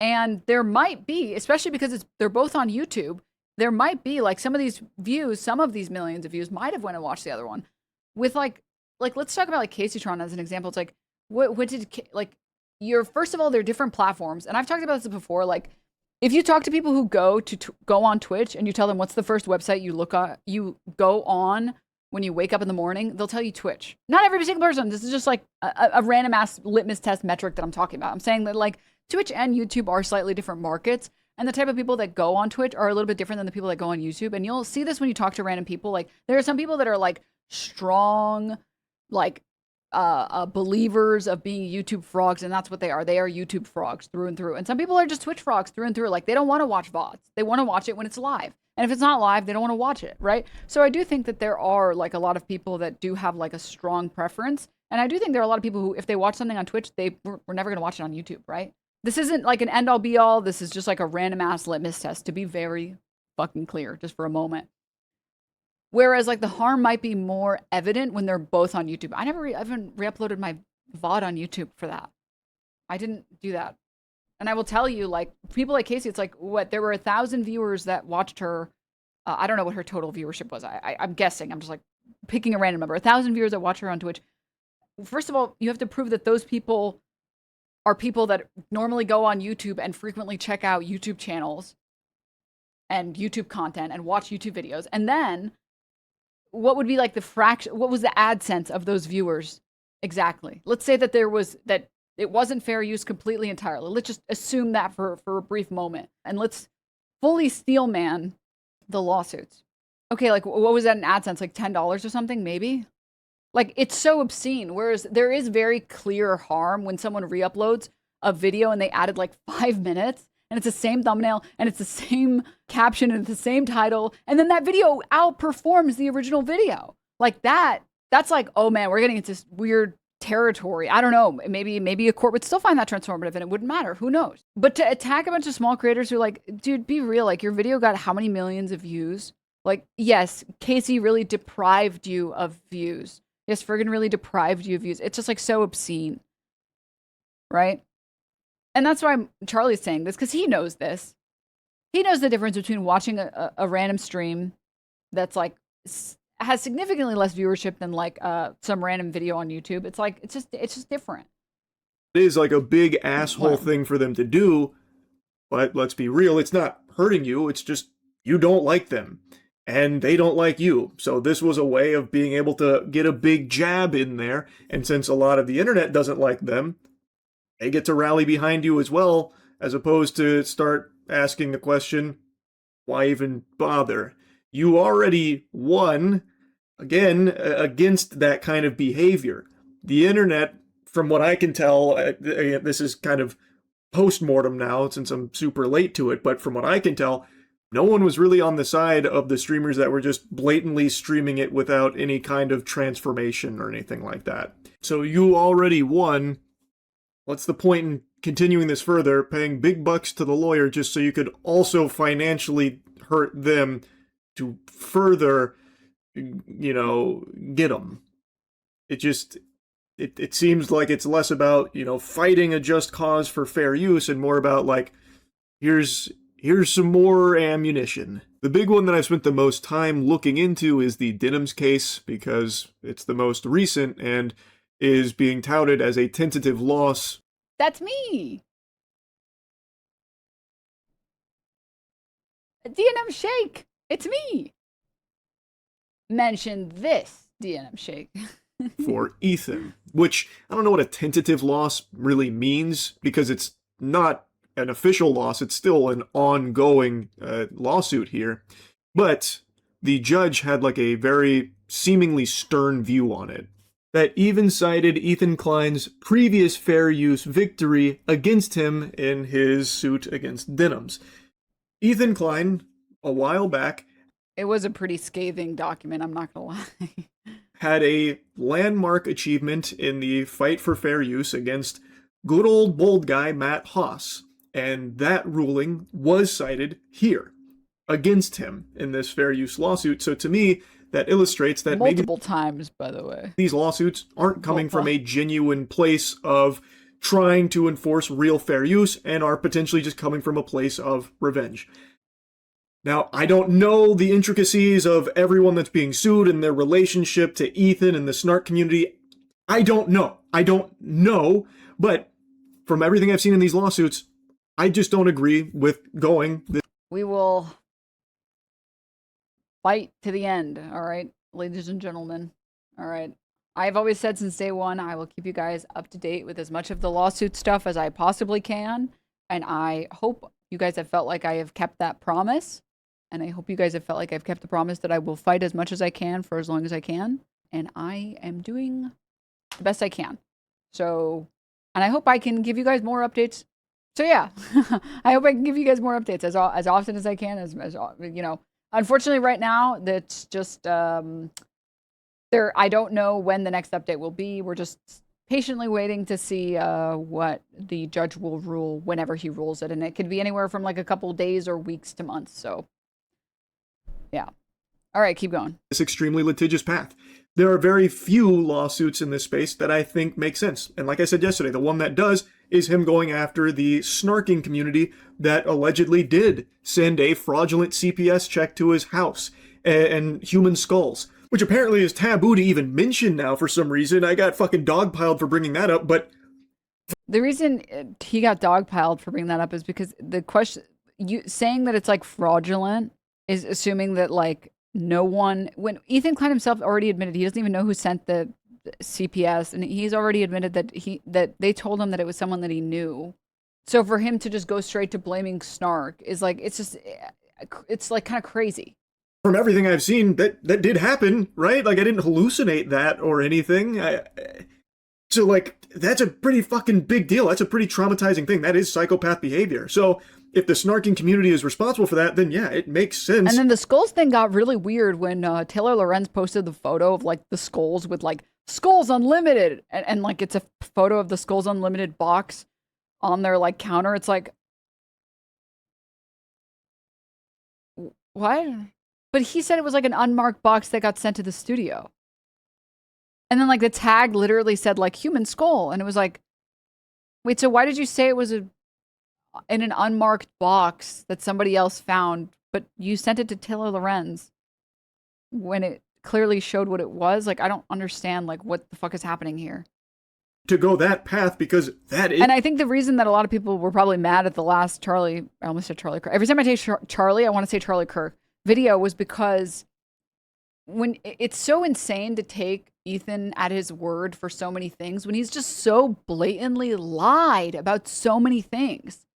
Is extremely unhinged, and that is something that should be pursued legally to stop that from ever happening again. But yeah, I honestly am very surprised how many people were so quick to jump to the conclusion that I was avoiding this and lying about not knowing about it, and secretly championing for those lawsuits and that kind of thing.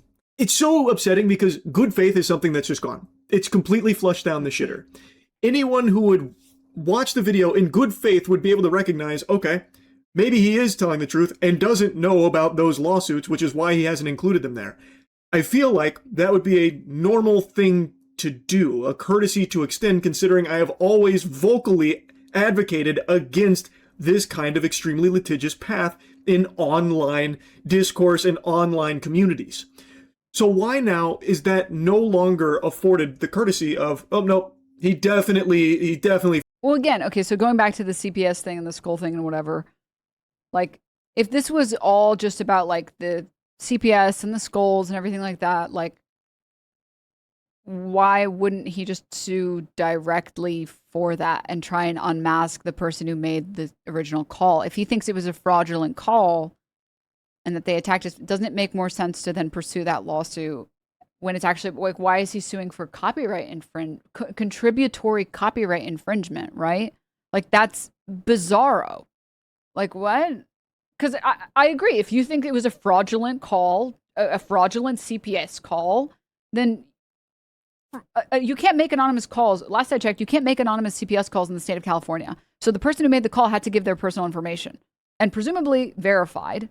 So why not unmask them and try and figure out who it is and then pursue that legally if you believe that it was, and like, can I just say, good luck pursuing that and pursuing someone saying like, and finding, you know, like maybe subpoenaing them or subpoenaing Discord or subpoenaing whatever to show that they were like, I am making this call fraudulently, right? Like, the reason he's pursuing, in my opinion, a lot of this stuff through the copyright lawsuits is because he thinks it's like he will get a lot of public favor for it. And the people who might otherwise criticize someone doing this won't do it because it's him. Fell back on his principles. He doesn't believe in that anymore here. But I guess, to be honest, good faith is kind of viewed as weakness online. People are far more interested in scalp, far more interested in the spectacle and as much shit slinging as possible. So if it's trying to approach things with a level head, you kind of get attacked by everybody because no one really wants that anymore. So, like yesterday, I mean, I would say two things. One, in the era of like Trumpism, nobody wants milquetoast takes on things that are very divisive. That's just my I think centrism is a lot less in the, like, on vogue as compared to like any type of extremist opinions, right? And also, I think that some things are gray and some things require nuance, and I think that there are other things that are just less gray. So when people feel like you're taking a gray stance on something that isn't gray, they're gonna get upset about it. That's just like if you have a friend and they beat the shit out of your other friend, and you're like, well, it's hard to say what they did to deserve it, you know? What if they were looking particularly punchable in that moment? Like, people would be frustrated, right, about that. They'd be like, dude, no, he literally just beat the shit out of me for no fucking reason and said, I'm gonna beat the shit out of you for no fucking reason now. Like, for you to, some things are gray, some things are just not gray, right? I feel like I've been pretty darn good faith this entire time talking about Charlie. And I mean, it's not possible to know about the snark lawsuit without knowing about the not snark lawsuits, because all of the snarkers are being sued for contributory copyright infringement, which then begs the question, what's the original copyright infringement? Again, I believe that he knew about the lawsuits and decided, I don't want to fucking look into this. This looks boring. This looks annoying. This looks like a headache. This doesn't even look like it'll perform well. Any of those reasons. But I think a lot of people feel like, okay, I'll be as charitable as you want. I'll be as good faith as you want. I believe you when you say you don't spend all day, all night on the internet. Yeah, I get it. I'm the same way. But also, it would be crazy to know about the snark lawsuits and the contributory copyright infringement lawsuits and then not know about the other lawsuits. And knowing of them and knowing the details of them are different. I don't think he knew the details of them. I think that's obvious. It's a lot of work. Who the fuck wants to read 70 pages of them comparing the Grand Mufti to Hitler? Bro, it's terrible. It's not entertaining. It's not fun. But that is different from like not knowing anything. So, personal opinion. I feel like I did a very good faith look at everything. And I spent 3 hours going through like the essentials of what was going on, learning about it from the ground up. And once I did that, then I dove into watching iDubbbz stream where the lawsuit spawned from. I watched H3 stream, and I talked to them and continued to look deeper into it across the span of most of that day. And I approached it, I believe, in very good faith across the board. And in doing so, you will always earn that prestigious title of fence sitter. If you're not extreme on either side of the drama, you are fence sitting it. I mean, I personally just like, bro, you gotta just tank that shit, man. I get called a fence sitter. Because sometimes that's what I want to do, man. Like, I'm gonna be real with you guys. I don't want to cover Graham Plattner. I don't want to. I feel like it's like a shit place to be. It's like, oh, the guy who had the Nazi tattoo on his chest, who probably did some weird, crazy shit in the Iraq War, maybe is being accused of sexual assault. Like, it's not a story that makes me happy to think about. And it's like, yeah, but he champions all of these political positions that are based as fuck. And it's like, okay, I don't really trust that. But I don't want to be seen as a wrecker. So you know what I do? I don't fucking talk about it because I'm tired of hearing about Plattner and I just don't want to deal with it. But I will be honest and say, I don't feel like I can take a strong opinion on Graham Plattner. I feel like it's a lose-lose situation. So, own it. Just like own it. There are some times where you just like don't want to because you feel like it's a lose-lose and you don't feel like there is a good position that you can hold.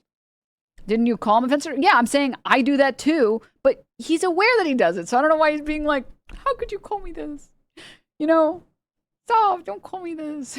It's like, no, sometimes there are situations where it's like, I feel like I'm just going to lose. If I call out Graham Plattner and I talk about how I'm uncomfortable by all of these things related to Graham Plattner, a bunch of people will get upset at me and say like, well, you're just being a wrecker and you're going to make sure that like somebody else takes the election who doesn't stand for anything. And it's like, okay. And then when you take the other position, which is like, well, let's support Graham Plattner. Yay. I can't wait to support Graham Plattner. Yay. Then there's a bunch of people calling you like a fucking racist piece of shit and you don't care about actual intersectionality and whatever. Like, there's some shit that just sucks, man. Some shit just sucks. You know? Because I see both positions. I see both positions. So anyways, that's to say, I get it, man. Like, I get it. But you can also just like own it. That some things are fucking radioactive on the internet.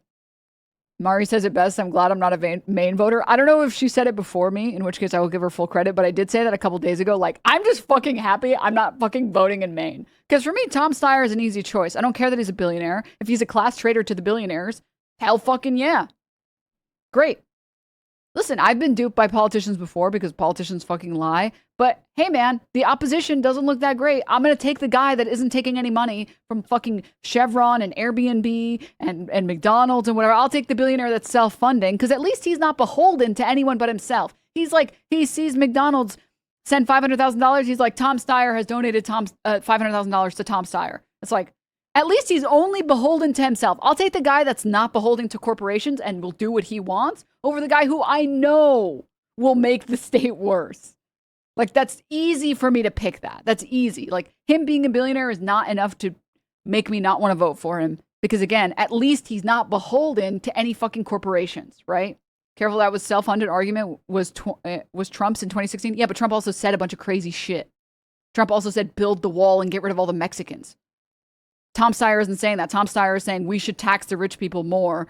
People should have health care. We shouldn't be funding all the, like, Tom Steyer is also saying all of the things I want him to say. So not only is he saying all the things I want him to say, he's also self-funding. So he's going to do what he's saying he wants to say, which is the same thing with Trump. Trump is like self-funded or whatever, which he wasn't. But he also promised he would make things worse, and then he did. So like, right? So does that make sense? Does that make sense? Right? But fuck, being a Maine voter, oh my God. I would feel so shit, man. I would just feel so shit. Having to fucking put down a fucking name on that ballot, man. Moving on. And I do think that there are instances where if you give credit to either side, people will call you a fence sitter. And that sucks, but who cares what those people think? They're idiots, right? If you say, listen, yeah, I do think that like, I don't know, what's a good example? I'm trying to think of a good example of something that like you can, maybe something in the past that I've said where I've given credit where credit is due or something. But people will just call you one. They'll just call you one. It is what it is. Like, you know what I mean? Which I think it's a term that's really lost all its luster, because in that video, I think it's a pretty strong stance. I don't agree with Ethan's defamation lawsuit. And I spend 30... Yeah, the reason people called him, or called you, Mr. Charlie, they called you a fence sitter was because you were talking about like this fraudulent CPS call and the skulls and talking about how like the snarkers need to get got legal squashed, right? So yeah. Strong disagreement with you on Plattner. You and everybody else, man. Okay? You and everybody else, man. And the craziest thing, too, is I didn't even say anything. I said, I don't like this stuff, and I don't like this stuff either. That's what I said. So, like... 36 minutes yapping about all of my reasons why. And boy, howdy, I repeated myself multiple times. I watched it back, and I literally made the same point like 3 times. By accident. Like I said, I do most of these in only a handful of takes, so sometimes I lose track of what I've already said. So, like, I really did make it very clear what my stance is, that this is not something that gets 2 big thumbs up from me. But, because I also mentioned that iDubbbz stream was a very poorly handled one that I think used a disgusting comment to try and illustrate his point in that it was a very painful stream to sit through. Because I mentioned that, people are accusing me of both sidesing it. You were shitting on iDubbbz for most of the video, actually, which I don't know how you walk away with that impression. iDubbbz himself will also tell you that that was a bad stream, and he is regretful of it. He has publicly come out, apologized for it, and said that that was bad, and that it was too far. But me giving my perspective that, yeah, it was pretty torturous to sit through is apparently, you know, a big no-no. Now, I'm going to go ahead and repeat myself again before getting into the next stuff I want to talk about, because, again, a lot of the drama from this isn't even about my take on it. It's about clips. It kind of speaks to your point. He doesn't want to be in a position that is less than 90% support. You got some criticism mixed. This is like the most earnest video I've seen from him in like a while, like a fucking while. I don't think he likes making this type of content, but now he is like, I don't know. Anyways. Of my take on it without even giving why I think that. So I want it really front and center so that there can be no confusion why I disagree with this defamation lawsuit. So to do that, let's take it from the top, from the start. What started this defamation lawsuit? It's okay. So I do want to say I don't agree with what's being said in this comment here. But I'm putting it on screen because I think it should be addressed because it's a big, bold accusation that's very fucked up. That The other thing too that's like fucked from this is like when you do it, when you cover a topic that you've only covered for a little bit, you lack a lot of the context, the stuff that happened prior to all of this. And like, I'm sorry, but like, is it okay? Maybe I should just find the tweets before talking about it because there's this habit sometimes where clippers will post me saying something that is factually true, but then they'll be like, can you believe she made this up even though it's factually true? So sometimes it's just better to just pull up the original comment. There was an Instagram story from Ethan a long time ago about Anissa having relationships with other people. And I don't want to say more because then, you know, defeats the purpose of trying to find the clip. Here it is. Found it. Like, I think a big reason why a lot of people were frustrated, and I mean this like heart to heart, Charlie, if you see this, a lot of people were frustrated with your coverage because it felt like you ignored all of the previous context of that relationship because you just didn't know about it. Because you assumed that, like, I don't know, Ethan wouldn't lie or something like that. But you have to understand this has been like a back and forth that started with Ethan initially slinging shit over at Ian. And people are like, well, he's the one who made the content cop. Wrong. Okay. Ethan was already like threatening to pull Lena from Creator Clash 3 before, because Ian and Anissa would not say anything about the skulls in the CPS. That is factually a correct statement. That is the timeline of events. And after the content cop, then Ethan decided to go full shit slinging. And he literally accused, here it is on screen, Anissa of having a relationship with a minor. Here he wrote, they don't deny it. My interest is not about sex. It's about how pathetic you are. Speaking of which, Anissa's previous boyfriend before Ian was allegedly 17 when she was 22. And she literally came out and said, this is a lie and illegal. My ex-partner was a Acadian and it was a very public relationship. He was 19 and I was 22. You can look up his birthday and when we dated. I'm beyond shocked and disgusted. And admittedly, Ethan apologized afterward. And he said clarified and showed proof he was not 17. So I removed the story.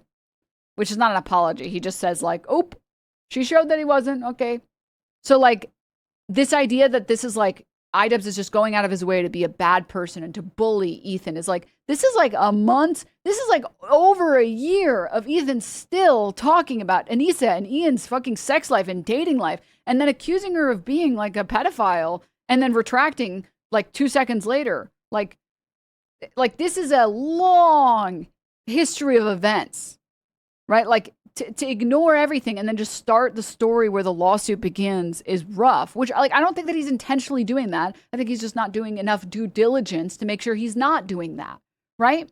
Which is, like, is hard. I mean, trust me, man. That's tough. That's tough internet stuff. Sometimes you just gotta cover stories and you gotta be diligent about it. Like, what the fuck? Who decided that shit? What the hell?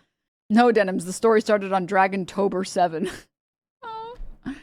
So, like, people got frustrated because like, from my perspective, I will say that part of it was frustrating for me and maybe frustrating for you guys. You guys can tell me if you disagree because it ignores so much of like the context of like, he has literally been just like smearing them for over a year and like bring on their old coach and then being like, yeah, Ian had sex with this woman, but he didn't have sex with this woman. But it's like, it's just like fucking weird. And what he like pushes back in the most mild way and says like, why don't you want to fucking talk about so Destiny says these actually defamatory comments and you're just like silent. You got no words to say, nothing. You're quiet as a mouse. That is fucking insane. That's insane. And then later said, okay, fine, I shouldn't have showed it on the screen or whatever for as long as I did. Like, that's my bad, sure, whatever. Isn't it not crazy for the lawsuit to proceed when he has made equally horrendous and awful and despicable statements and then retracted them. Like, when there's like shit slinging on both sides, and arguably Ian's shit slinging was just showing like, hey, this is what he said. Why won't you address this? That was the purpose of all those streams. Like, come on. Didn't he also try to say that like you and Anissa were fucking too? Yeah, then this was so weird. They're like, is Anissa cheating on Ian with Denims? It's like, you guys are really, that is incredible. I gotta say, thank you for flattering me and pretending like I got that much game. For sure. Yeah, no, I have crazy game. Yeah, I pull baddies all the time. Yeah, no, I'm definitely not a nerd and a loser. Yeah, for sure. Keep writing that fanfic. So I think that's why people were frustrated, because it's like you're taking, and it's, I don't think it's like necessarily MoistCr1TiKaL's doing it maliciously. I think the most good faith reading is that he's doing the best he can, but this story does not begin on October 7th, man. Like, there's just all this previous shit.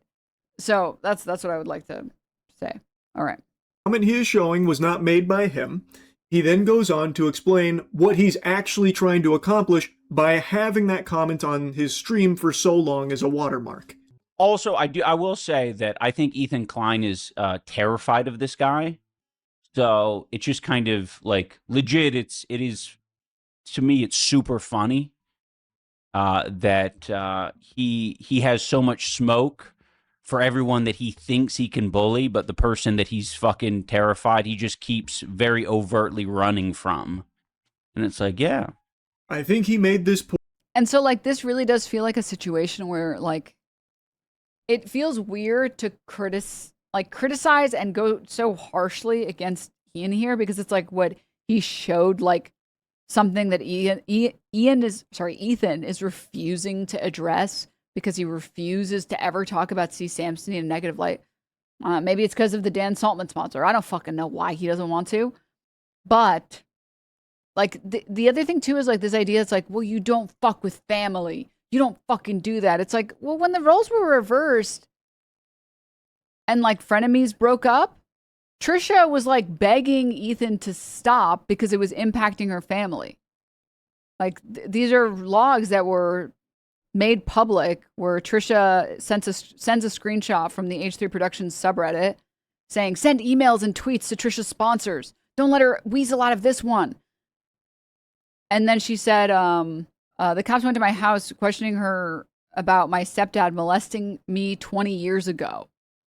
And then his response is, you just need to make a statement on the Mr. Riley stuff. You don't get to tell me what I need to do. I've talked about this. I've talked with his family. They were unaware of the report I made as a child. They wanted to go away. You don't get to tell me how to handle my sexual assault. This is FYI, not a private chat, so don't assume you have rights of privacy, and I will share these screenshots if necessary. Wow, I am pleading for you to just stop, please. So what happened to, like, you don't involve family in things? What happened to, like, well, you crossed the line once you involve my family? Like, what the fuck? Like literally, like, what the fuck? Like, this is why people got upset with the coverage, because they're like, this is just like a one-sided issue where, like, Ethan's just kind of a bad person. Like, I might be a vile fucking human being and a bitch, but, like, you're just like the world's biggest cry bully. And people have tried so many times to extend olive branches. So many times. I have extended olive branches multiple times. And I'm delusional. I'm like copium pilled as fuck. I think you can always make amends. I think you just need to start immediately, and you can make amends and you can turn it around. But you have to be the one to start. But if you don't want to start, like, what the fuck is anyone supposed to do, man? Like, you just want to be a huge asshole, and you just don't like when people are mean to you in any way, shape, or form, and you're okay with doing things that other people would never be allowed to do to you, which is not okay. So you're sitting there and, like, threatening to pull Lena from, like, Creator Clash 3 and saying, like, I can't believe Ian and Anissa won't talk about CPS. They won't talk about it. There's silence. Why won't they talk about it? And when they do talk about it, you don't like what they have to say. So you proceed for the next year to do a fucking smear campaign on them. And then when they, like, make fun of you, you're like, I'm going to sue you guys. Yep, that's it. I'm done. I'm suing you guys. It's like, it's so crazy. So to cover and be like, well, yeah, this stuff is like valid, and like his Ian stream was bad. It's like, okay, man, you know, and I get it. It's like, because I think a big part of it is like, I understand because I've been in that position before where I feel like I need to make both sides feel like they were heard, but sometimes it's just not the case. Sometimes it's just not the case.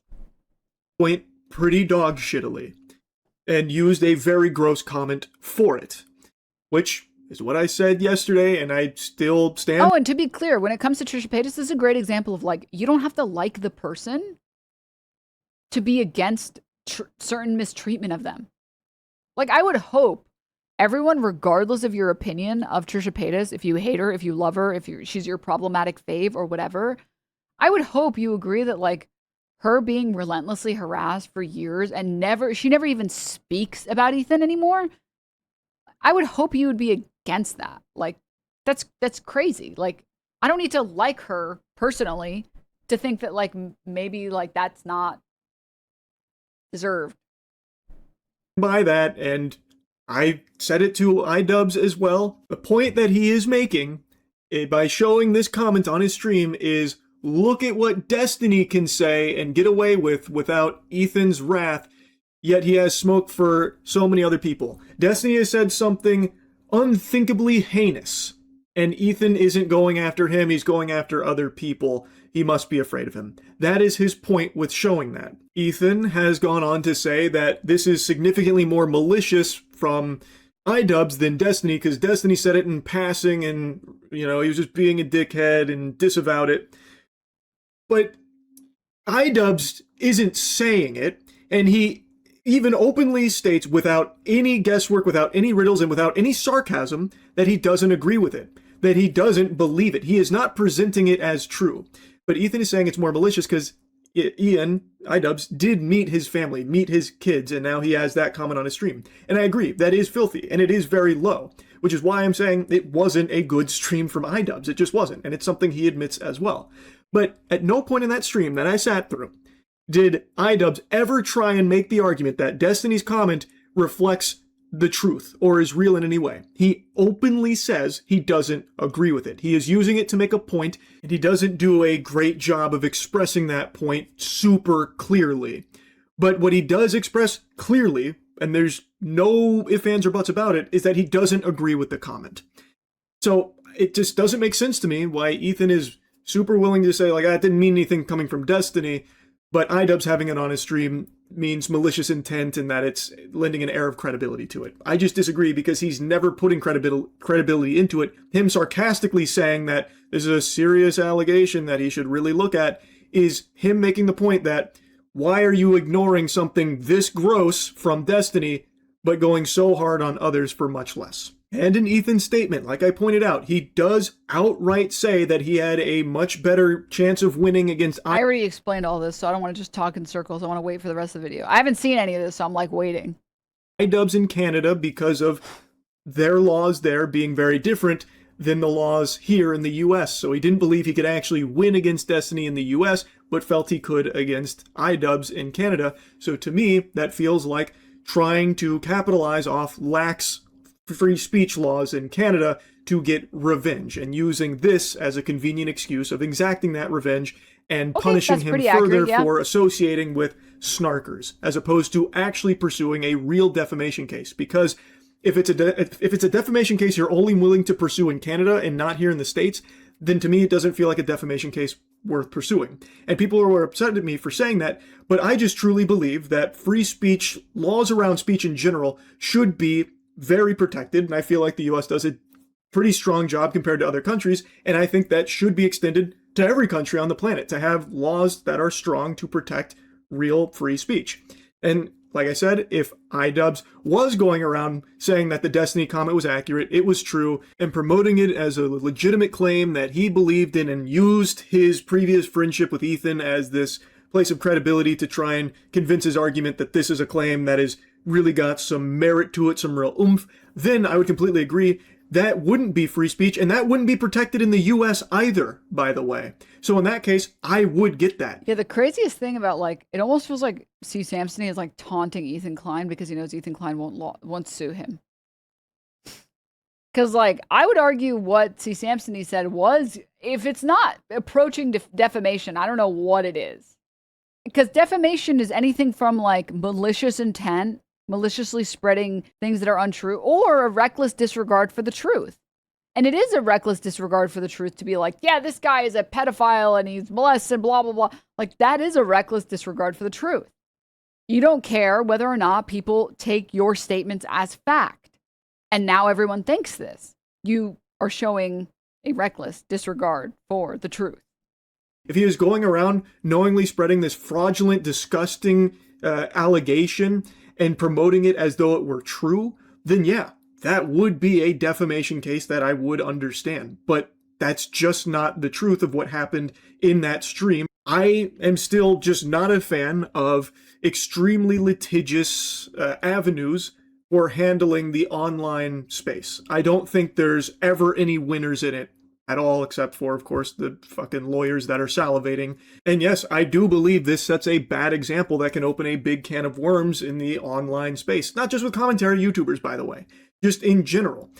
People were upset about stifling voices, but didn't bother to hear the entire take. The reason why I think something like this could stifle voices. Ethan's also suing Noah Sampson for defamation. He's in the US. This invalidates Ethan's argument. Whether it's out of ignorance or not, Charlie not knowing that provides cover for Ethan, correct. And I would argue, dude, like, oh my God, I would hate to be a lawyer on Noah Sampson's case. No offense to Noah Sampson, but like you basically have to litigate Israel-Palestine in a court of law, like, for fuck's sake. Like, that's going to be so many documents and so much fact-checking and so much. If it passes, like, if he gets through the anti-slap motion, it won't be, I think, that bad. But if not, like, I'm like getting a headache, like, because the really cool thing about fair use is fair use does not require that you prove that your statements are factual. It does not require that you prove that what you said is a good commentary of the highest substance. You only need to prove that you did transform the content and that you created a substantially different product. I mean, Ethan Klein's own precedent states this. So now I would argue everything I said is substantiated by fact, but you would have to go through and find articles for all this. You have to find articles showing like the incarceration rate of Americans and Black Americans in this country compared to other countries. And that's like a lot of like sitting down labor and like manpower and lawyer hours finding this stuff. Whereas the really cool thing about fair use is what I said does not need to be factual. I can say like that Hamas gives out 100 presents on Christmas every year to all the good boys and girls, and it actually doesn't matter whether that statement is correct or incorrect. It's about whether or not it was related to the original video and whether or not I used the original video to talk about this stuff, right? They do them on the mailing list. True. Why does free use come up so often? Because Casey Tron made an amazing tweet once, and she wrote like, Ethan Klein, the free use king. And now that's all I think about. Yes, I know it's a kink, but oh, wow. Oh my God, let me go get my lollipop. I can't believe everyone tell me it's a sex thing. What do you want me to be, one of those fucking child VTubers? Oh, sex. I don't even know what that is. Wow. Please, stop. Don't make me do this. Is because if this does become commonplace where people learn from this example that going through litigation to handle issues is the proper channel, people will be less willing to cover controversial stories. Oh, like, sorry. For example, I just remember what I was going to say. Arguably a defamation lawsuit, or maybe even inarguably a defamation lawsuit against C. Sampson would be like cheaper because you're just arguing like one text message, like a couple tweets and a video. Whereas like with Noah Sampson's lawsuit, like you have to sit down and find every single time that Noah clipped you and how he interpreted you and why he interpreted you that way and whether or not his interpretation was defamatory or whether it was protected free speech. Like, that's a way more of a headache of a lawsuit. When you make a video calling out like a potential scam, you are taking a very real risk. And in the case of this, who's to say that company that may or may not be scamming sees that and just immediately goes this path? shutting it down, you are showing this customer's perspective, and it's hurting our brand. It's defamatory. We are coming after you with litigation. It would be, I believe, an issue that could be wide. Well, again, I think that there's a difference between legal precedent and social precedent. I think he would be setting a social precedent by saying, like, yeah, if you don't like what someone said and you feel like it's defamatory, sue the shit out of them, and hopefully they settle with you. You're giving permission, and you're creating the permission structure for wealthy bastards to go and, like, sue whoever the fuck they want to, and that there would be no pushback publicly against something like that. Teaching. And other YouTubers that are, you know, in a beef with each other, maybe they do the same thing. Like, you said this about me, or you posted a screenshot of a tweet that was slanderous about me, so now I'm coming after you legally. And then it just becomes a big problem. Like, take for like, I'll use a commentary example because I think that's the one people are very focused on. You remember the whole Mr. Beast and Dogpack thing? Well, that was perhaps the biggest payday for tons of commentary channels that latched onto that bosom hard. Tons and tons and tons of videos were being churned out daily covering that situation there. And fast forward a length of time, turns out a lot of the allegations were either misleading or just outright false and incorrect. So should Mr. Beast then turn around and issue a lawsuit to every commentary channel that was covering that saga and siding with Dogpack and promoting the Dogpack allegations as truth and putting them forward as legitimate and real? I don't think so. I don't think that would be a good thing, but he realistically probably does have a pretty strong-ish case he could build for defamation lawsuits against a lot of channels that were actively preaching Dogpack's allegations as gospel. Titles and thumbnails talking about how he's a fraud and a scammer based on the Dogpack allegations, many of which turned out to be incorrect, but they were still promoting them as the truth. Okay, you see what I mean when I say that, like I'm not I'm not that online. The things that I am online about, I'm very online about because I care a lot about those things, right? So like the Kratos thing has been really funny. Like the God of War thing, like I consume the shit out of that content because it's so fucking funny watching all these people talk about this. But I've, like, heard of things, and it would be weird for me to be like, yeah, I heard of, like, X, Y, and Z thing, but then I somehow didn't hear about the thing that started X, Y, and Z. Something from years ago. It was the guy who accused Mr. Beast of being an abusive boss. I vaguely remember that. I don't remember any of the details. Maybe we watched a video. I don't remember any of it. So, should Mr. Beast issue defamation lawsuits to all those commentary channels? And should this end in a victory here and have a favorable ruling in the books for this defamation case, well, then Mr. Beast could point to, look at that, he won here already, we can use that. I'm not saying that would happen, but maybe it could. It's, again, probably just not best to just have I don't know this example, so I can't comment on this, because I just don't. I remember someone making a video at one point about something like this. And I remember someone saying something like they work really obscene, like the videos where it's like, we put two people in a room and then made them try and kill each other. Like some of the stuff is like fucked, but I just don't. Sorry. I think a big reason why I didn't, but see, this is what I mean. Like, it's not that I didn't know anything about it at all completely. It's that I saw what was happening and I was like, yeah, no shit. The capitalist is a brutal boss. Yeah. So I didn't look into it at any point further than that. If that's what he's talking about, because I think that that's what he's talking about. Because there was a lot of like Mr. Beast stuff. There was like the Ava stuff, and then there was like that one lady, like Roseanne something, and then there's like a bunch of random stuff. There's the guy who got invited to the Beast Games or whatever. But yeah, like I'm sorry, I saw like a capitalist being a ruthless boss, and I was like, shocking. Like, yeah. But if someone said, well, you're not looking into it because you don't care about the story, I'd be like, yeah, correct. I know everything I need to know, which is Mr. Beast is probably a capitalist, ruthless boss. Okay. You can accuse me of not looking into it because I don't care enough about the story and I've already made up my mind, but that would be true. That would be a correct statement. In the same way, it's like, he's heard about it, but he didn't care enough to look into it any further because he's like, well, Ethan is like the fair use guy. Surely he knows what he's getting himself into, right? Ammunition as a possibility. Now, at the end of the day, that's just one Cro-Magnon's perspective on it. and it is completely fine to disagree with it, even healthy. You know what's not healthy is this trend where people don't even watch the video and only engage through select Twitter clips in order to get outraged at and form their whole opinion around the video they didn't watch from. Now, I don't want to just dive into some unhinged takes, but this one actually tilted me, and for some reason I saw this quite a bit. He spoke with Ethan Klein, but not iDubbbz. Pathetic. Like Maximilian Pegasus here. Pathetic Yugi. If only they watched the video.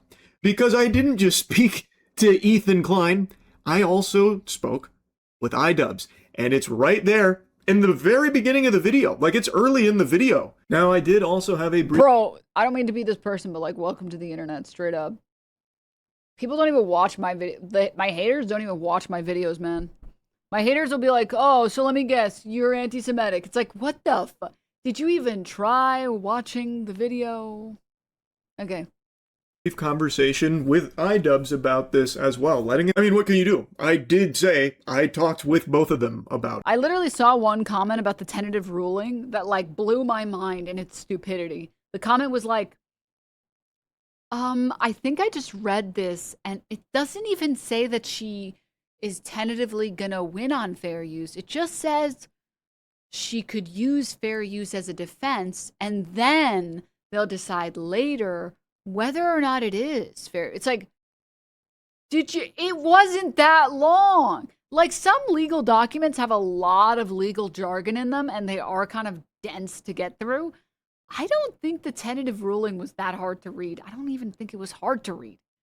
Maybe if English isn't your first language, it could have been hard to read, but like, I feel like if you speak English and you read and write in English, it was a pretty easy to read document. It was written really like plainly. And yet people are still saying I only heard one side of the story. I mean, really, what can you do? Like, actually, what can you do? It's incorrect, but you're making whole arguments around... No, I got it. Just come on the stream. Just come on the stream, MoistCr1TiKaL. I'll clear your name to all the leftists. You got it. You might make Ethan really mad, though. All right? But I'll clear your name, bro. Around this dream you had that didn't actually happen because you didn't watch the video. You just already had a preconceived image of me that you want to ensure stays intact so that way you can continue to not like me. And that's fine. You can not like me. You don't. Not everyone likes the fun-sized Florida man over here. That's completely fine. Absolutely. I want to because I feel like he could do so much more. And I feel like if he accepted that he was an influencer that influenced people, and I've seen him do it. He's impacted people to be like, for example, like pro women on Twitch before, which was really controversial at one point. Like, he can do it at any point. Like, I think he's just like, I think he doesn't want to like upset people, but like, have some faith in yourself, man. Just be, just be based, forehead. Just be based, man. But can you at least be right about something that you're not liking me for? Just watch the video first. I just realized I have been yapping for almost 30 minutes. And I know, dude. I'm so bored, bro. Hurry it up. Come on. People are going to see that and be like, so she steals content and then complains about it. I already know without even a semblance, not even an iota of doubt, that almost nobody is watching to this point. They've already formed their opinion.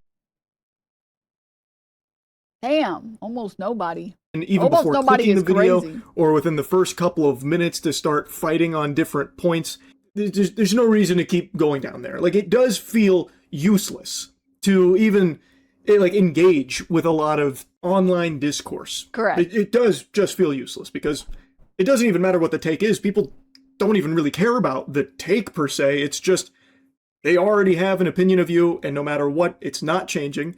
Sometimes they don't even bother to watch the video to try and shit on you for something that they think you might have said in the video, or...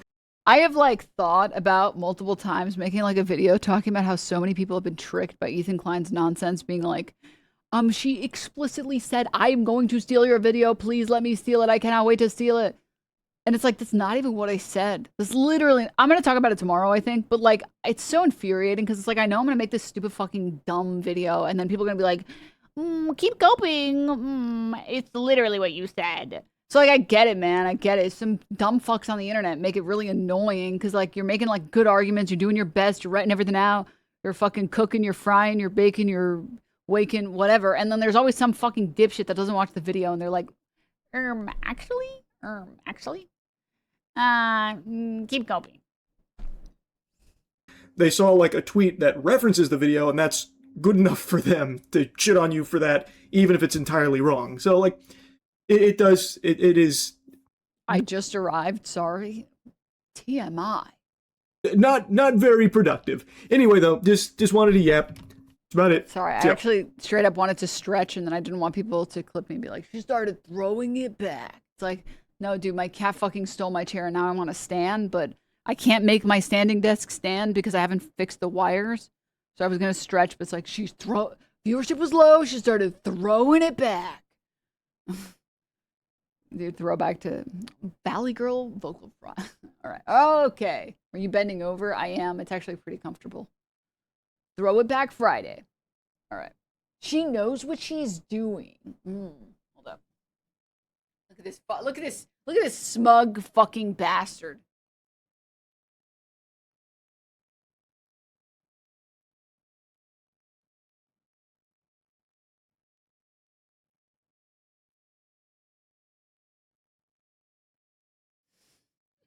He's innocent. He's innocent.